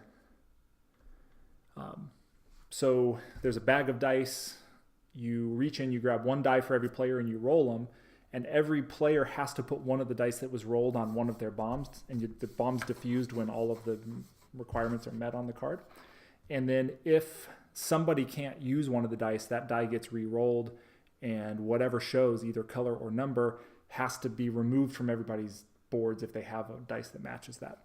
And again, you only have 10 minutes to do everything. So it's this really fast paced, you're constantly passing the bag, you're rolling, got to grab dice and negotiate with your partners while the clock is running about who can use what and what gets not, and just all sorts of stuff. And then hidden in the deck are these cards that you might flip up and just say, if you have a yellow die on your board, throw it back in the bag, and things like that. And so it's like a crazy fast paced game. And as soon as once you've taught the game to people, or if everybody knows it, it's a 10-minute game no matter what. So you just play it and it's 10 minutes. It's like a 2-minute setup and then 10-minute game. So you can play several rounds of it, or you can play it in between other things, or if you have people over and dinner's not quite ready yet or something, you can get a quick game of Fuse in. So that's definitely one of our go-to games. Carcassonne is quite good as well. We just taught our niece and nephew to play that the other day. Skipped out on the farms because they're like 9 years old, but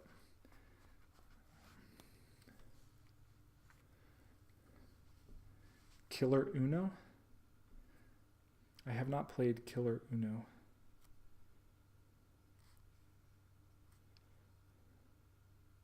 I've played Uno Attack.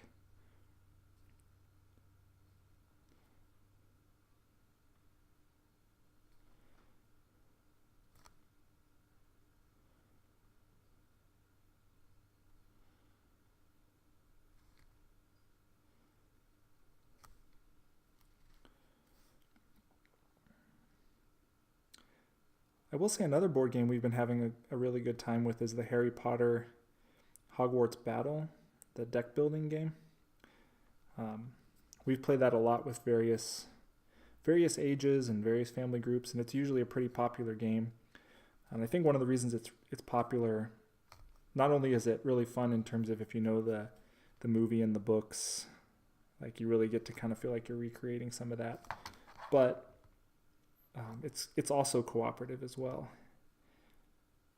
So the kind of bad guys run themselves. There's like a script of how the bad guys work that you're trying to fight. And everybody either wins or loses together, which tends to make a pretty fun family game. You don't have to worry about any fights, or like my brother and I'm usually a pretty chill game player, but my brother is a very serious game player. And I usually don't care whether I win or lose unless I'm playing against my brother, in which case I don't want to lose to him, usually because he gloats. So if you have those kinds of dynamics, it's nice to have cooperative games that everybody enjoys, because then you don't have to worry about that.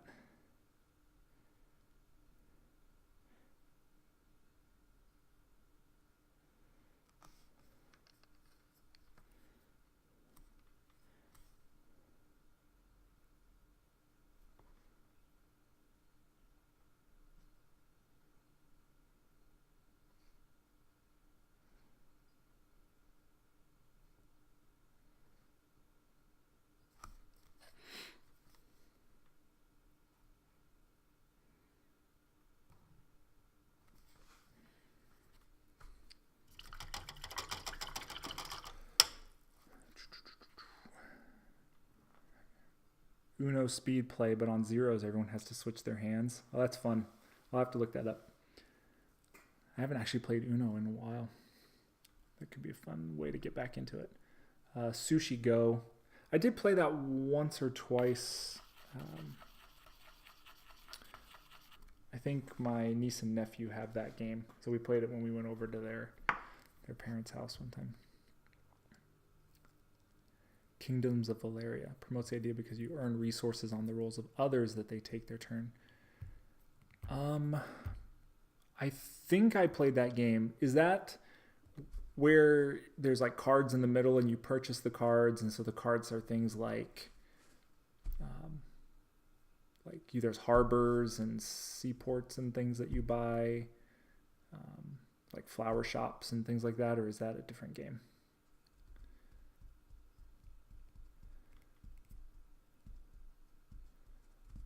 Yeah, Codenames is fun. They have so many different code names now. I saw that, like, I knew there was a couple different, but packs on, like, there's like Codenames everything. There's like 20 different types of Codenames out now. Pandemic. Yes, you buy your heroes or locations to buy monsters. That's cool. Yeah, Pandemic. I've only played Pandemic once, and it was a very bad experience. I think some of those co-op games, depending on who the experienced person is at the table who's teaching them, can be good or bad. So the one time I played, I was playing with a very experienced player who was teaching us all. And basically it was like an hour of watching this person play solitaire, because on every single one of our turns, this person would just chime in and say, oh, you need to do this, then this, then this, then this, then this, and then this person does this, and then this person does this. And it was one person just dictating how all the rounds should go. And so I really didn't even feel like it was necessary for me to be part of the game.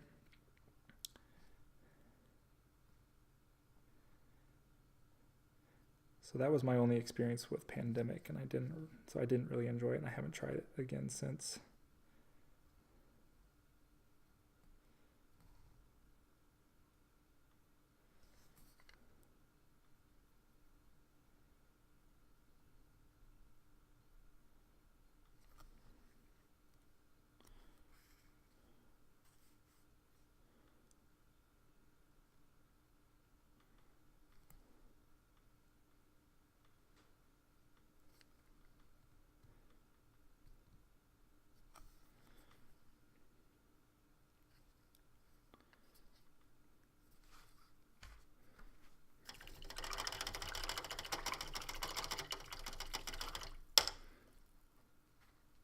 Yeah, you need to let other people play and not control the game. That is definitely for sure. I've had much better experiences, probably again because of the people I played with, I think, is it called Flashpoint? I don't know, we always call it Die in a Fire, because most of the time you're firefighters, and most of the time you end up dying in the fire because the game's pretty hard. We tend to play it on the harder difficulty level, but I've had better experiences with that game. I think, again, because the people I've tended to play with haven't been people who tried to dictate the flow of the game.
getting near to the end of this. I'm sure you guys have all enjoyed watching me paint the most exciting color ever.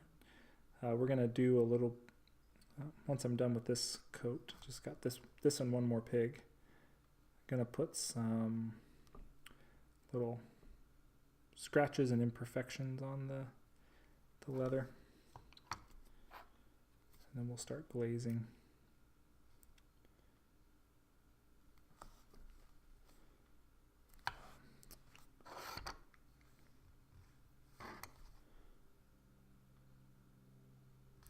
Realized I forgot the edge of his saddle.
Next week, slightly darker brown. You're not too far off. Remember my discussion about, using predominantly neutral colors? I guess I've been making it sound like I don't normally paint tons and tons of brown, but that tends to be a pretty dominant color I paint. And, the model that I talked about doing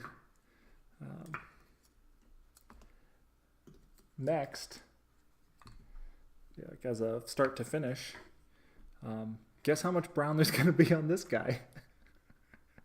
I have a feeling lots and lots of brown.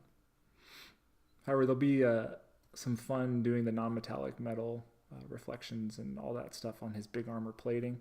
So we get to do some in-depth work on that, so you guys can all see how I do that.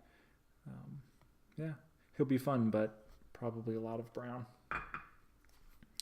96, yes, exactly 96% will be brown.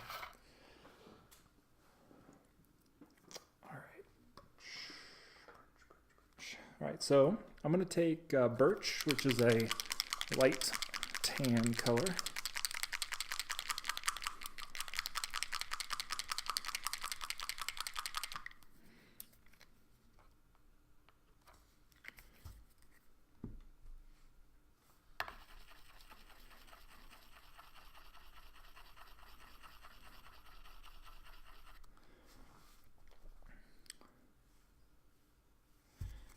And we start a very scientific process of just putting some little like dots and scratches on some places.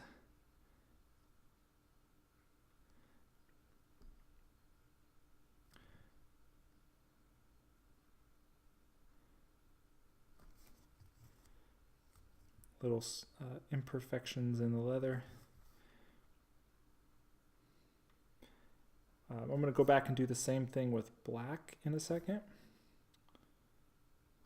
The reason I start with the birch is because sometimes I make a little mistake or things get a little out of control with the light color, and I can go back in with the black and tame it down some prior to doing the glazing.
Probably won't do a ton of it around the saddle. Keep that a little bit more subdued.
The point of everything that I've been doing today, up to this point,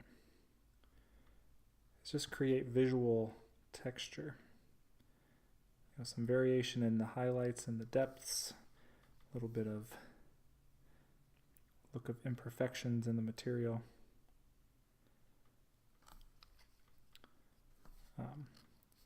But again, adding all of those layers where I was mixing the pinkish flesh color into the brown was desaturating it and creating this kind of, I don't know, very pale mud color, which is not exactly the final color I really want, which is where the glazing is going to come in. We're going to add back in that saturation, but all the highlights are going to already be established for us.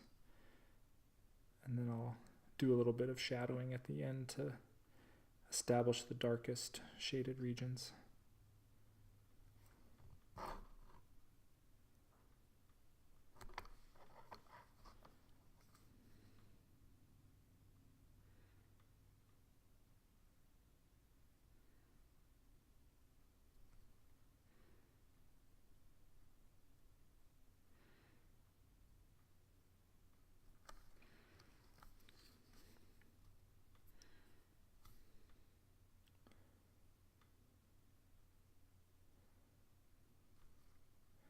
You can achieve some of this, you know, if I was to dry brush a little bit, like where I've been doing all of this, you can kind of get away with it a little bit with dry brushing, but when you're using the thinner paint and you're painting on the layers, actually less paint is getting deposited, and it's gonna lay flatter for you. It's gonna smooth out as it dries. Whereas the dry brush, you are actually getting like big particles of paint, big chunks of paint are getting deposited in spots around your miniature. And that's going to create not just visual texture, but physical texture as well. Like it builds up the paint right there. So you get like a grainy finish. And I know there's a guy who follows me on Twitter who has, and I've even got his sticker on my book that says dry brushing is not a crime. And he always is yelling at people who talk bad about dry brushing. And I don't mean to talk bad about dry brushing, but just you have to understand the effect that you get. And so if you're going for something that's a little bit faster, or maybe you're going something where you want that texture on there, dry brushing is great. And I use dry brushing a lot when I'm working on bases and things. It's just a tool. You got to know, you know, the trade-offs. So you're trading off a little bit of some of the smoothness that you get in your finish for speed or other things. All right.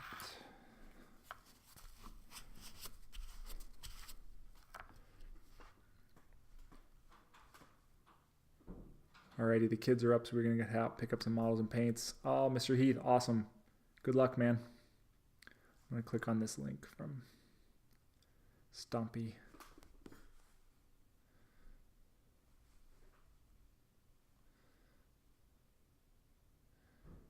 Cool. Yeah, I always these Custodes, I think that's the name of them, right? Or whatever, these robot 40K models. They always have a very classic sci-fi look to them, like a 1950s, 60s era sci-fi show. I love the aesthetic on them. They're so cool.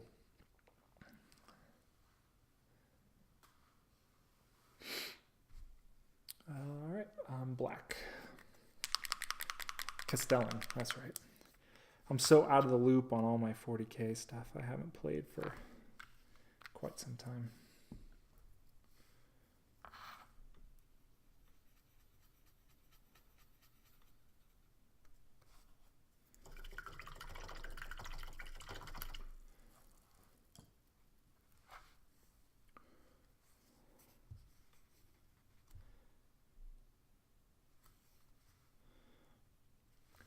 I used to play back when Imperial Guard were still Imperial Guard. Space Marines were still Space Marines. It's before all the GW rebranding that came with all those lawsuits.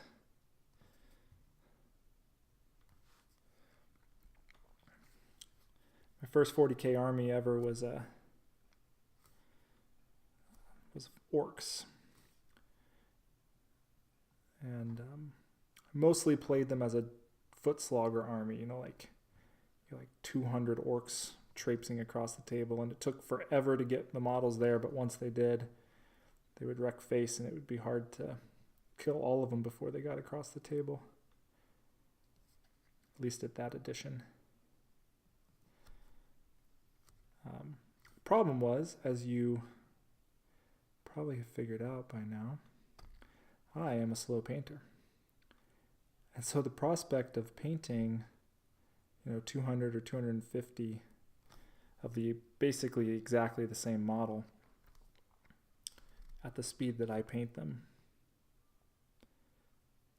didn't really work. And so I never painted a single model for the army. I painted my war boss.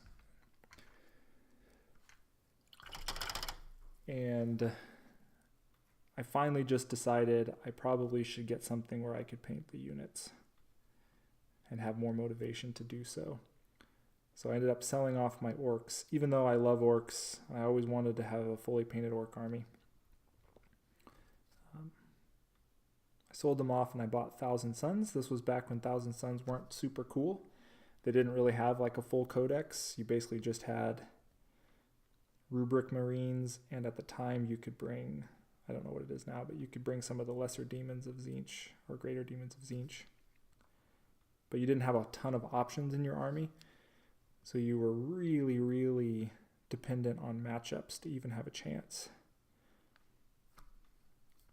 But the model count was extremely low. And I did end up eventually having a fully painted Thousand Suns army. Eventually sold that somewhere around, I want to say 2011, 2012.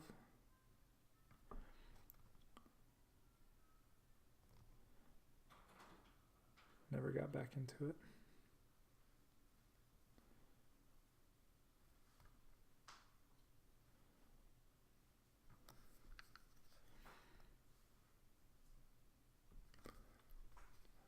You can make noise.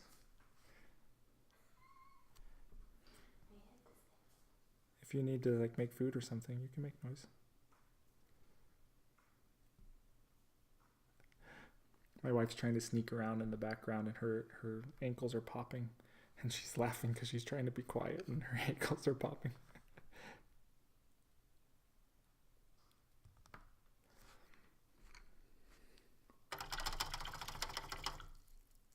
My orc army ended up being rush jobs just to survive. Yeah, I totally understand, man. Orc armies are impressive from a distance, but when you look at the individual models, they tend not to be, just because nobody could remain sane and paint that many orcs to a high quality. That was my problem. But I will say, I got a pseudo orc army finally, because my troll bloods for hordes, if you look at the official paint jobs for them, they're supposed to be blue, but I painted mine green. And the reason I did that was because they were my surrogate orc army that I never was able to actually have. And while I did end up finally selling off my troll bloods before everything was painted, I was by the end able to field at least full armies at certain point levels of fully painted models. But they were my surrogate orc army.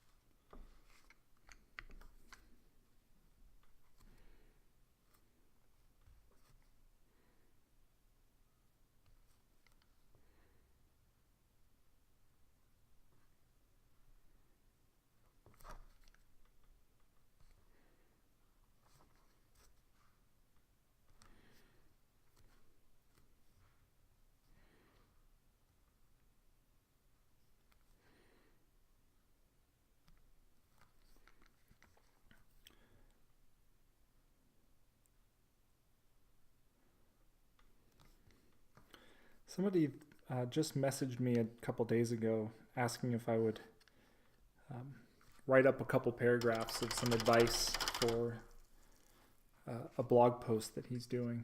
And I guess he was asking a bunch of different painters. He was going to kind of put all of the advice together. But the specific question he asked was, if you could give yourself any advice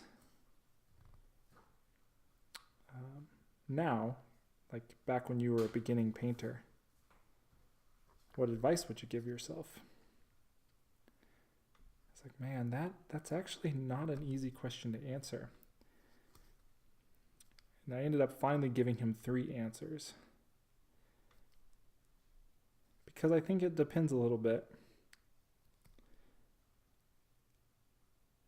There's advice I would give myself, knowing how everything played out, and there's advice I would give myself based on painting stuff that I don't know that I would ever actually expect anyone else to follow.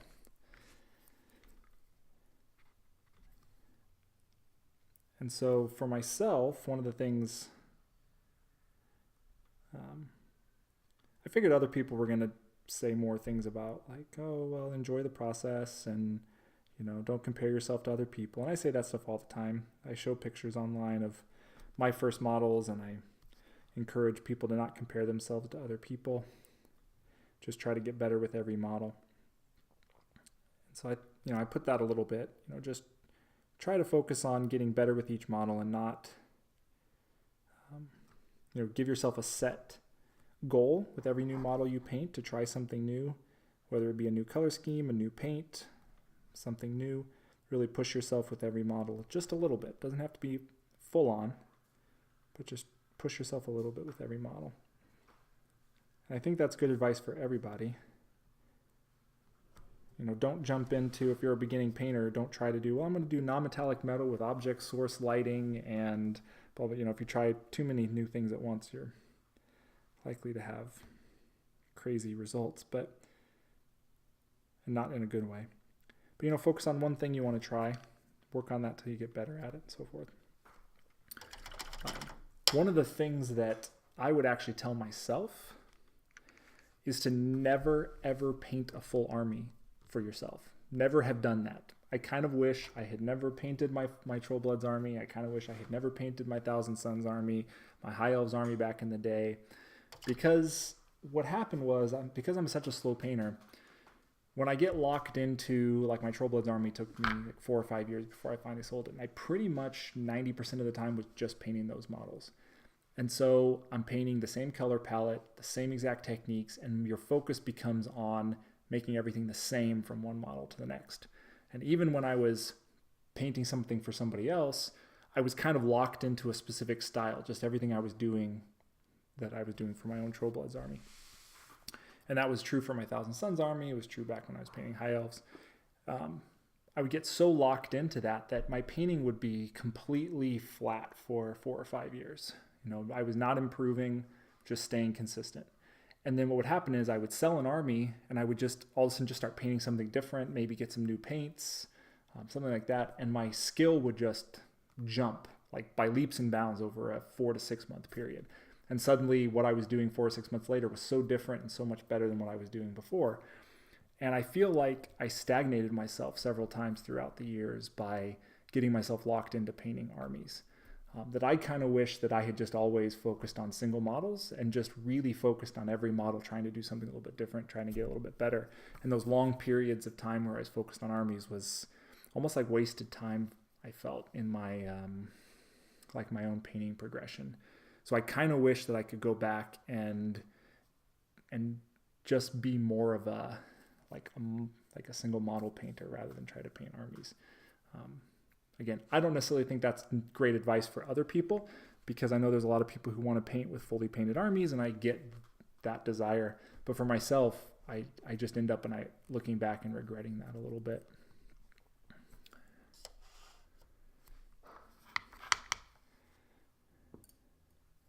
Yeah, I think that can work. Oh, thanks, Kai. I'm glad it's helpful. I always like to have people think that, or people understand, we're all in the same boat here. We all started at a certain place. I didn't pick up my first paintbrush and, produce models that are anything like what I'm doing now. But yeah, I can understand where it would kind of work, but for 40K sometimes, where you can do some of it is really like you can actually have it on purpose where different units look different. But I don't know. That's just me.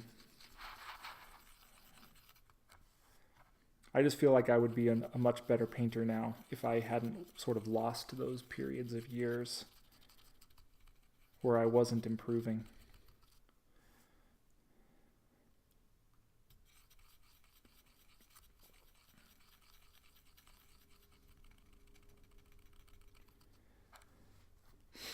I can understand that too. My issue was always that because I tended to be more of a painter than a player, I always felt a little bit like I wanted my armies to be the example of where my painting was.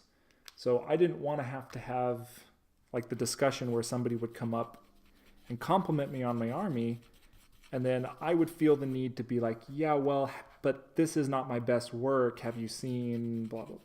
Like I wanted people to walk up to the table, and if they saw the models that were on the table in front of me, like that was the example of the kind of painter I was. And that's just always how I've been. Again, not necessarily something I would recommend to other people. It's just my own personal quirk. I just have this sort of, I don't know if it's perfectionist is quite the right word for it, but I have a very high standard for myself, and I always feel like whatever I produce, I want it to be the best example of what I can do. And so I always felt that way with my armies. And so, you know, the first models I would paint for the army would be the best example of what I could do at the time. But that would then lock me into exactly being at that point for years, because then I would want to try to match that and have coherency. And so, yeah, again, not necessarily advice that would apply to other people, but that's what I would tell myself. I would try to convince myself that I didn't need to paint armies. All right, so I mixed up a glaze. Different people have different names for stuff when they paint. Some people might even call this a wash. You know, sometimes people use wash and glaze interchangeably. Sometimes they mean a little bit different. The reason I call it a glaze is more so how I'm going to use it more than what it actually is. So people tend to think of washes and use them with the idea that they're going to put a whole bunch of this paint on. It's going to run down into the recesses. It's going to dry mostly in the recesses, and it's going to give you instant shading. To me, that's what a wash is. A glaze is what you're going to use to tint colors underneath. So you're using it to tint paint. You want to have a lot less of it on your brush, because all you're trying to do is just paint a thin layer over the previous colors. You don't necessarily want it to pool. You don't want it to run into recesses, because you don't want to lose control of this paint. You just want to be using it as a tint to color the layers below it. So what you'll see me do is, as I'm working with this, I'll get some on my brush, and then I'm going to tap a piece of paper towel, because I want to get most of the paint out of the well of the brush where it collects about 2/3 of the way up. Because when I touch my model, I don't want the paint to just, you know, flow out and run. I just want to have enough on there to glaze and to tint that layer below. So every time I get a little on my brush, you're going to see me go over here, and I'm going to be tapping a paper towel. But you could also see, just for purposes of what the consistency of this paint is, when I get some on my brush and I tap the paper towel, you can see it just instantly spreads out. Like, that's the consistency. If you use other kind of paint, like here's this black I was using. You know, if I tap the paper towel with the black, it doesn't spread out. Like, it starts to get absorbed, but it doesn't spread out. Right? And that's more like base coat consistency for the paint.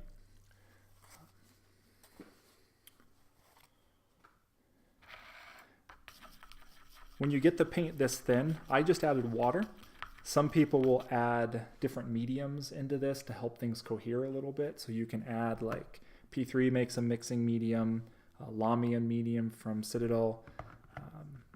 I'm pretty sure Vallejo makes one. I'm sure Reaper probably makes one. Everybody has these mediums. You can also get ones that are just like from your craft store. So those will help to like bind all the pigments together still without making the paint like thicker. So it'll still be thin in terms of as it dries, it'll be thin. You can do that. I tend to just use water. But the one thing that I have to do when I use just water is I have to stir quite often, because the pigments want to sink down to the bottom. So every so often I will have to stir that. And so I'm just going to be painting over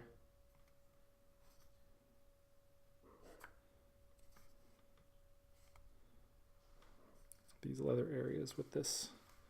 I mean, this is mostly, this color is basically just the base coat color again. that I'm using to glaze with. If possible, if it works in terms of how the miniature is oriented in your hands, if you can pull the paintbrush towards the shadow areas, in the long run you'll end up with better effects. It's not super critical, it's not as much as when you're shading it is, but it'll help a little bit. Because for the most part, this glazing color that I'm doing here is darker than everything except the base coat. So I want to pull it towards where I want the darker paint to eventually be focused.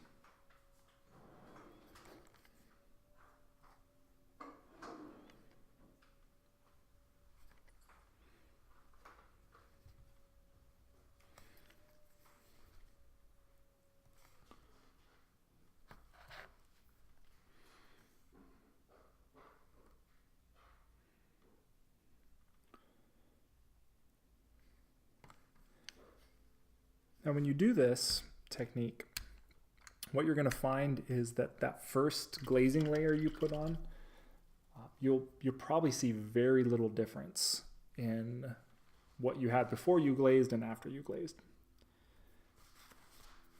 And that's okay. That's actually a pretty good sign, because you want to have more control over it. You don't want to just be globbing paint over an area you just spent like 2.5 hours building up all the layers. If your glaze is too thick, you just end up like painting right over it and you lose all of the variation in texture that you just created, visual texture. So it should be thin enough that every layer is a very, very subtle shift from what was below it, and you can stop exactly when it's the right time to stop. As soon as everything gets to be what you want it to be.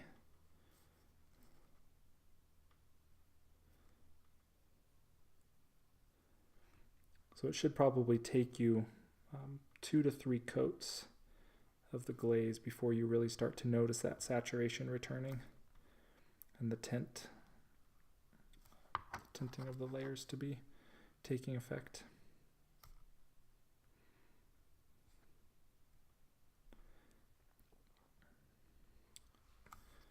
And I should reiterate that again, this is not, this is my technique of painting. This is something that I've been doing a lot the last couple years, trying to perfect this technique. It's not what I've always done. It's not always what other painters do. This is just what's working for me at the moment. It's also the style that I believe Scale 75 paints were designed for. You know, when you start looking at some of their tutorials of how they're using their paints,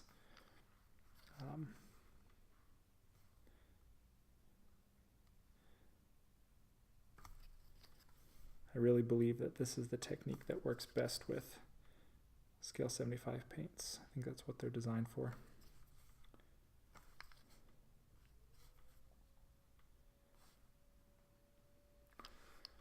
They thin down quite well for these kind of glazes. Not all paints. I feel like Citadel paints, the GW paints, are some of the... they don't thin down quite as effectively as like the P3 paints or the Scale 75 paints. They're just designed for a little bit different style of painting, which it's not like they're trying to fool you or anything. They basically tell you how they think you should be using their paints when they have all those names on them, like base and layer and highlight and shade and whatever. Like they have names on there, basically giving you steps in the process. And that's how their paints are designed to work. And typically each company, when they make paints, they have a very specific goal in mind. And if it's a miniatures company like Privateer Press or Games Workshop, they've usually developed a specific painting style that they use for their in-house painters. So for example, Privateer Press requires that all of their studio painters learn the 2-brush blending technique because that's just what their company is. There was the heavy metal style that GW had for a long time, and they still pretty much follow it, but I think they're allowing themselves to branch out a little bit more than they used to.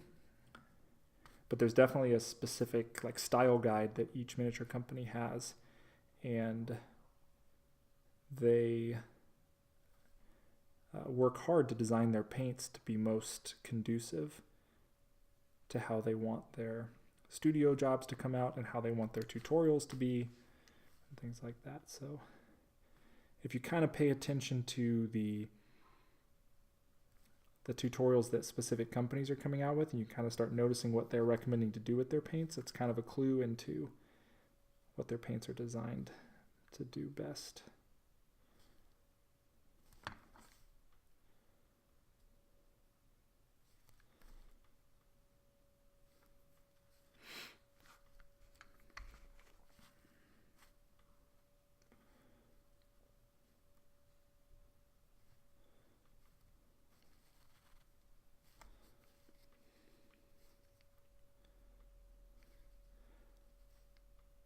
I suspect some of you probably voted in my poll a few weeks ago when I was asking what my next personal model project should be, and that Minotaur won quite handily. I had to laugh a little bit because the game Judgment is what he's from, and they're the same game that made Thrommel, that 54mm scale dwarf I just finished. And so they retweeted to all of their thousands of followers my poll about what the next model was that I should paint. And so I suspect that might have slightly skewed the results on the poll, but I'll still honor the results.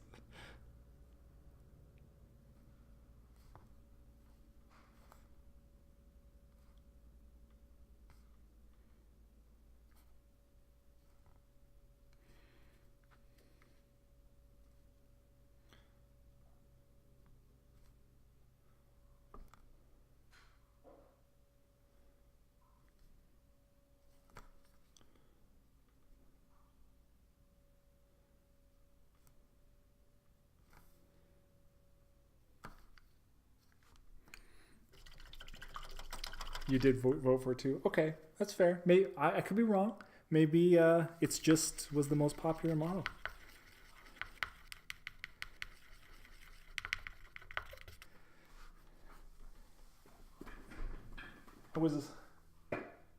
This one was another one that was on the list to do, which is this little leprechaun guy. I must admit I was maybe secretly hoping that this one would win, but I'll paint the Minotaur first. This is a really interesting set of models that Blacksmith Miniatures put out. Here's another one from that line. This guy's pretty cool. He's a little bit more of a classic, like Leprechaun. He's got the big mug of ale. He's got kind of a crazy left eye, big old belt buckle, and he's got this cool grasshopper thing on his hat, which is really neat. So I'll end up painting him at some point too. I don't know if he would have fared better in the poll than the angry leprechaun, but the other one from that line that I put together and I'm looking forward to paint at some point is this fairy who's riding on a parakeet. This will be a fun model. She's a little intimidating. I gotta do a lot of reference work for the bird. I've not painted feathers like that before, so this is definitely going to be a challenging one that's coming up sometime.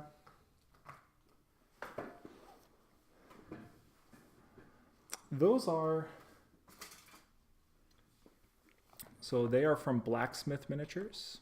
I pulled this one out. This is another model that I got. It's like two little gnomes riding on the back of a ferret. So it's from the same line. So they're from their line called the World of Jean-Baptiste Monge. I don't exactly pronounce it, but I think he's kind of a semi-famous artist. And so they took a whole bunch of his drawings and made models out of his drawings. And so all of these ones are from that same line of miniatures. I think I have one more here. This key keeper guy with a big flame.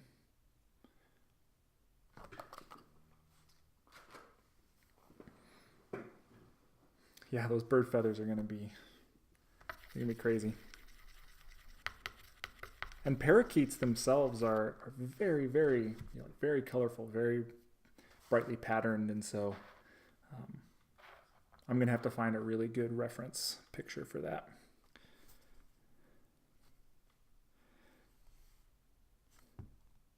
Also, ideally, she's a pretty large model. Ideally, I probably would have liked to paint her in two pieces, like have the fairy separate from the bird. But the fairy, most of her body is all integrated into the bird itself, and so just from the waist up, she's separate. And she's got a lot of very delicate parts, and so I was a little worried about trying to glue her on afterwards. So she's going to be one piece. So that's going to be probably one of the bigger challenges of working on that model. It's just trying to paint the whole thing at once. Generally, like with these pigs, if they have a separate rider, it can be easier to paint the rider and the mount separately. Not just for being able to get your paintbrush in places, but just the size of the model. It's a little easier to hold the smaller pieces.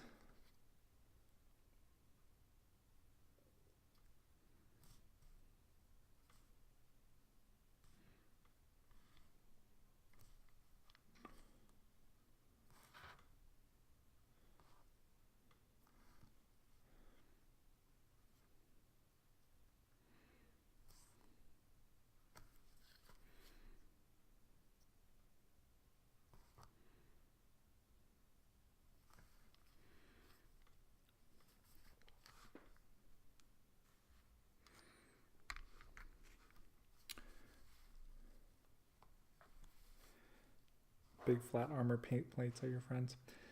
My problem is I'm so addicted to doing freehand. I love to make models my own and add my own little stamp onto them. So anytime I get flat spaces on a miniature, I just want to fill them with freehand. And so I'm kind of the opposite way. I like models that allow me to do that, but sometimes I'm super intimidated by something like a dreadnought model, because I just know myself and I know I'm going to want to fill every flat space with symbols and things. Like if you saw that Redemptor dreadnought I painted last year, like he's got these large flat areas around his shoulder sections, and I filled those with all sorts of filigree and lion symbols and stuff that I just couldn't leave them flat and empty.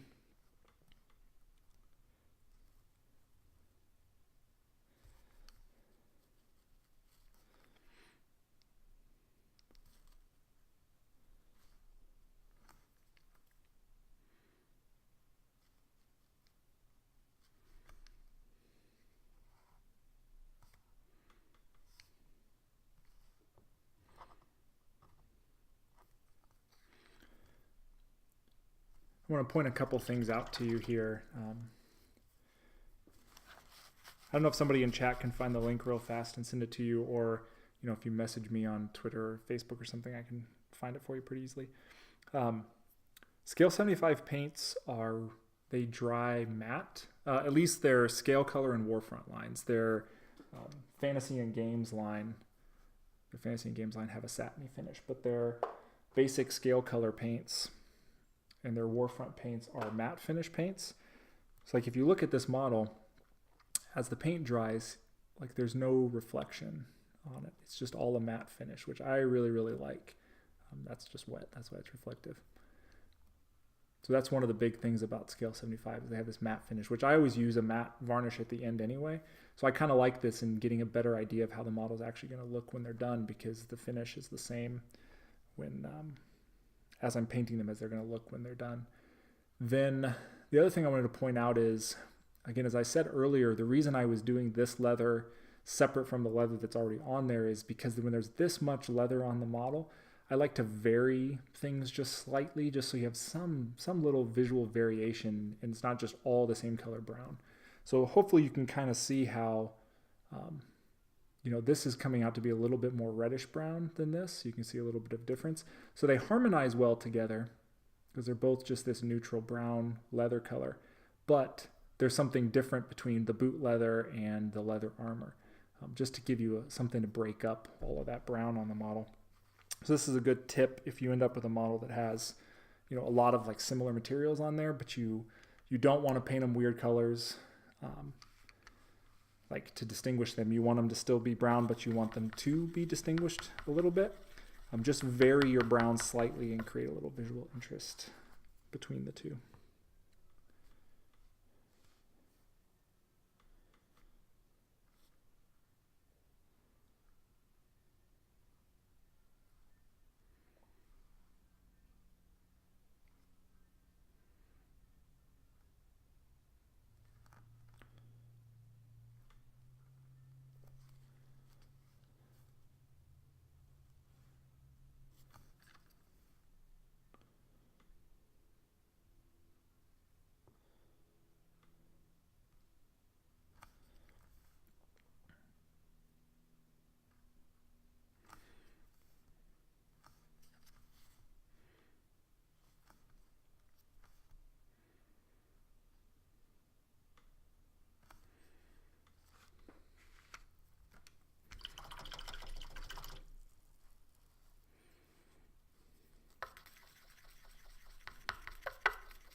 By the way, if anybody's watching out there, I know that it's been kind of crazy. It's been a good last year just for me in terms of hobby-wise. I mean, I've been painter for a very long time. I've been known by some different monikers. A couple years ago, I started the grill with a brush to kind of coincide with doing things with animal charity with my hobby, but I've really tried to embrace that avatar now. But I've got like 4 times as many followers now as I did back when I had any other kind of name I went by or any other kind of thing I've done. And I feel like it's not all just me. I think that the hobby itself is just really growing. D&D and miniature painting has, I don't think, ever been more popular than it is right now. And so I think a lot of people now have found me and followed me through, getting into miniature painting and getting into the hobby through Dungeons and Dragons and other role-playing games. So, but I think one thing that often happens with that then is people aren't really aware of the vast majority of companies there are that make miniatures. They kind of then sort of get locked into the people who make Dungeons and Dragons miniatures and like WizKids and those kinds of companies. They make the like Reaper Bones and things like that. But if you are interested in kind of upping your game and moving on to more highly detailed miniatures, maybe different scale miniatures than what Dungeons and Dragons has, feel free to message me and I can point you in the direction of a lot of different companies that make just amazing models that'll blow your mind, that might just inspire you to kind of up your painting game and do something that's different from just painting characters up for your D&D campaigns. I'd be happy to point you in those directions, especially if you have something in particular that you'd like to try, like some 75 millimeter scale models. So ones that, like, these are 32 millimeters. So 32 millimeters or actually 28. The way the scales work is it's supposed to be the distance from the bottom of the foot to the eye level of a human is approximately, my cat's sneezing. So like 28 millimeter scale models and 32, that's pretty common for D&D and Warhammer and things. So that's the distance for a human from the foot to the eye level. 54 millimeter scale, 75 millimeter scale, those are larger. There's bigger distances, and then the volume, increases off of that. So if you're looking for, in particular, larger scale models or just something different than your typical D&D miniatures, feel free to let me know. I can point you in the direction of some really cool stuff like blacksmith miniatures if you've never seen those before. I mean, those are amazing models, things like that. So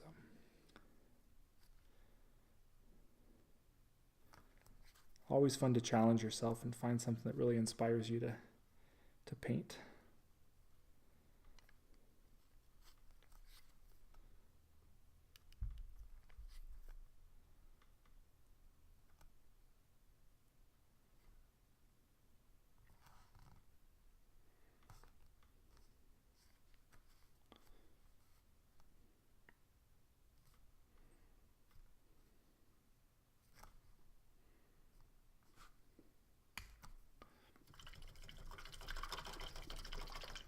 I think a lot of Gen X people are finally slowing down a bit and rediscovering the fun hobbies they had as teenagers. That's you in spades. Yeah, I think that's true too.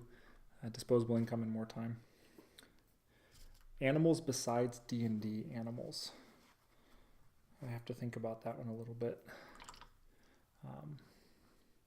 Did you see the Kickstarter they did recently where they were D&D centaur style dogs and cats?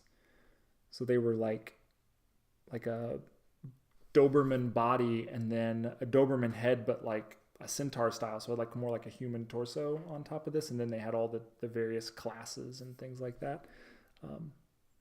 You might get a kick out of those models. I could try to find the link for those. I know Atlantis Miniatures has a few things. They have some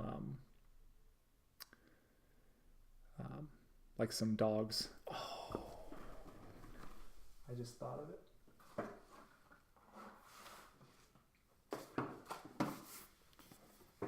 Especially if you're a dog person. Okay, I'll try to find that other link. All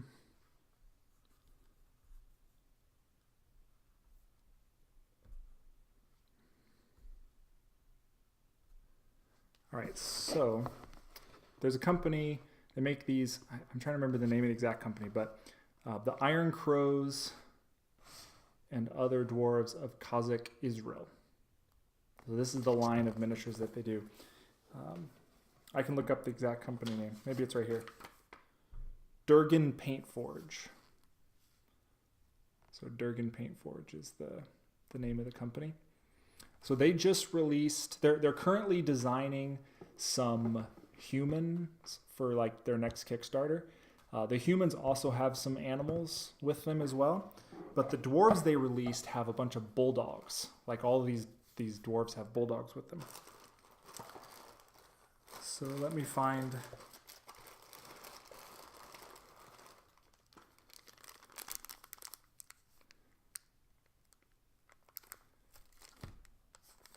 So like here's a set, has a couple bulldogs in it.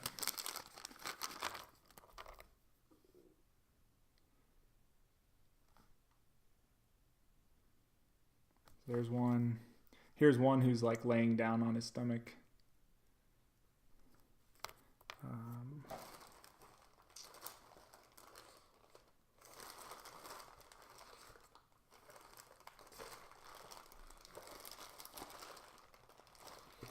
There's one more.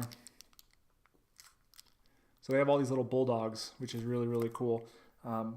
They also, when they release their Kickstarter, I assume you can get these on their website in addition to their normal models as well. They did some like painter scale models. So I don't know if these are 54 or 75 mil, but let me just show you the difference. So like here's roughly the size, I think this is the actual exact same miniature. So here's the normal size. This is like a 28 millimeter scale dwarf, the same size as the Atlantis Miniatures. You can see like how big they are. So they made this size version as well. I think it's probably 75 millimeter scale, but the detail level on it is obviously way, way higher. And so they made a limited, they didn't make a ton of versions of this type of size, but these are just kind of like for painter scale. So they also made one of the bulldogs in that size scale as well to go with this scale dwarf. So if you can find them, this might be exactly what you're looking for. Is some of the bulldogs from that line, and then I think it's like a hound dog maybe is what they're doing for their human line. again, if I think about it, I'll try to find pictures and I'll post them on Twitter or something of what they're doing for their human line that they're starting to work on. But again, they've got some dogs with the human models. So that might be good. The other thing too is there's this beast that came with this set. So it's it's like the dragon, one of the dragons that they're fighting. Here's the main body. I won't pull all of its legs and stuff, but it's kind of a little bit more like cartoony style dragon, which is going to be kind of fun to paint at some point. Sort of menacing, but also cute, and so he'll be fun.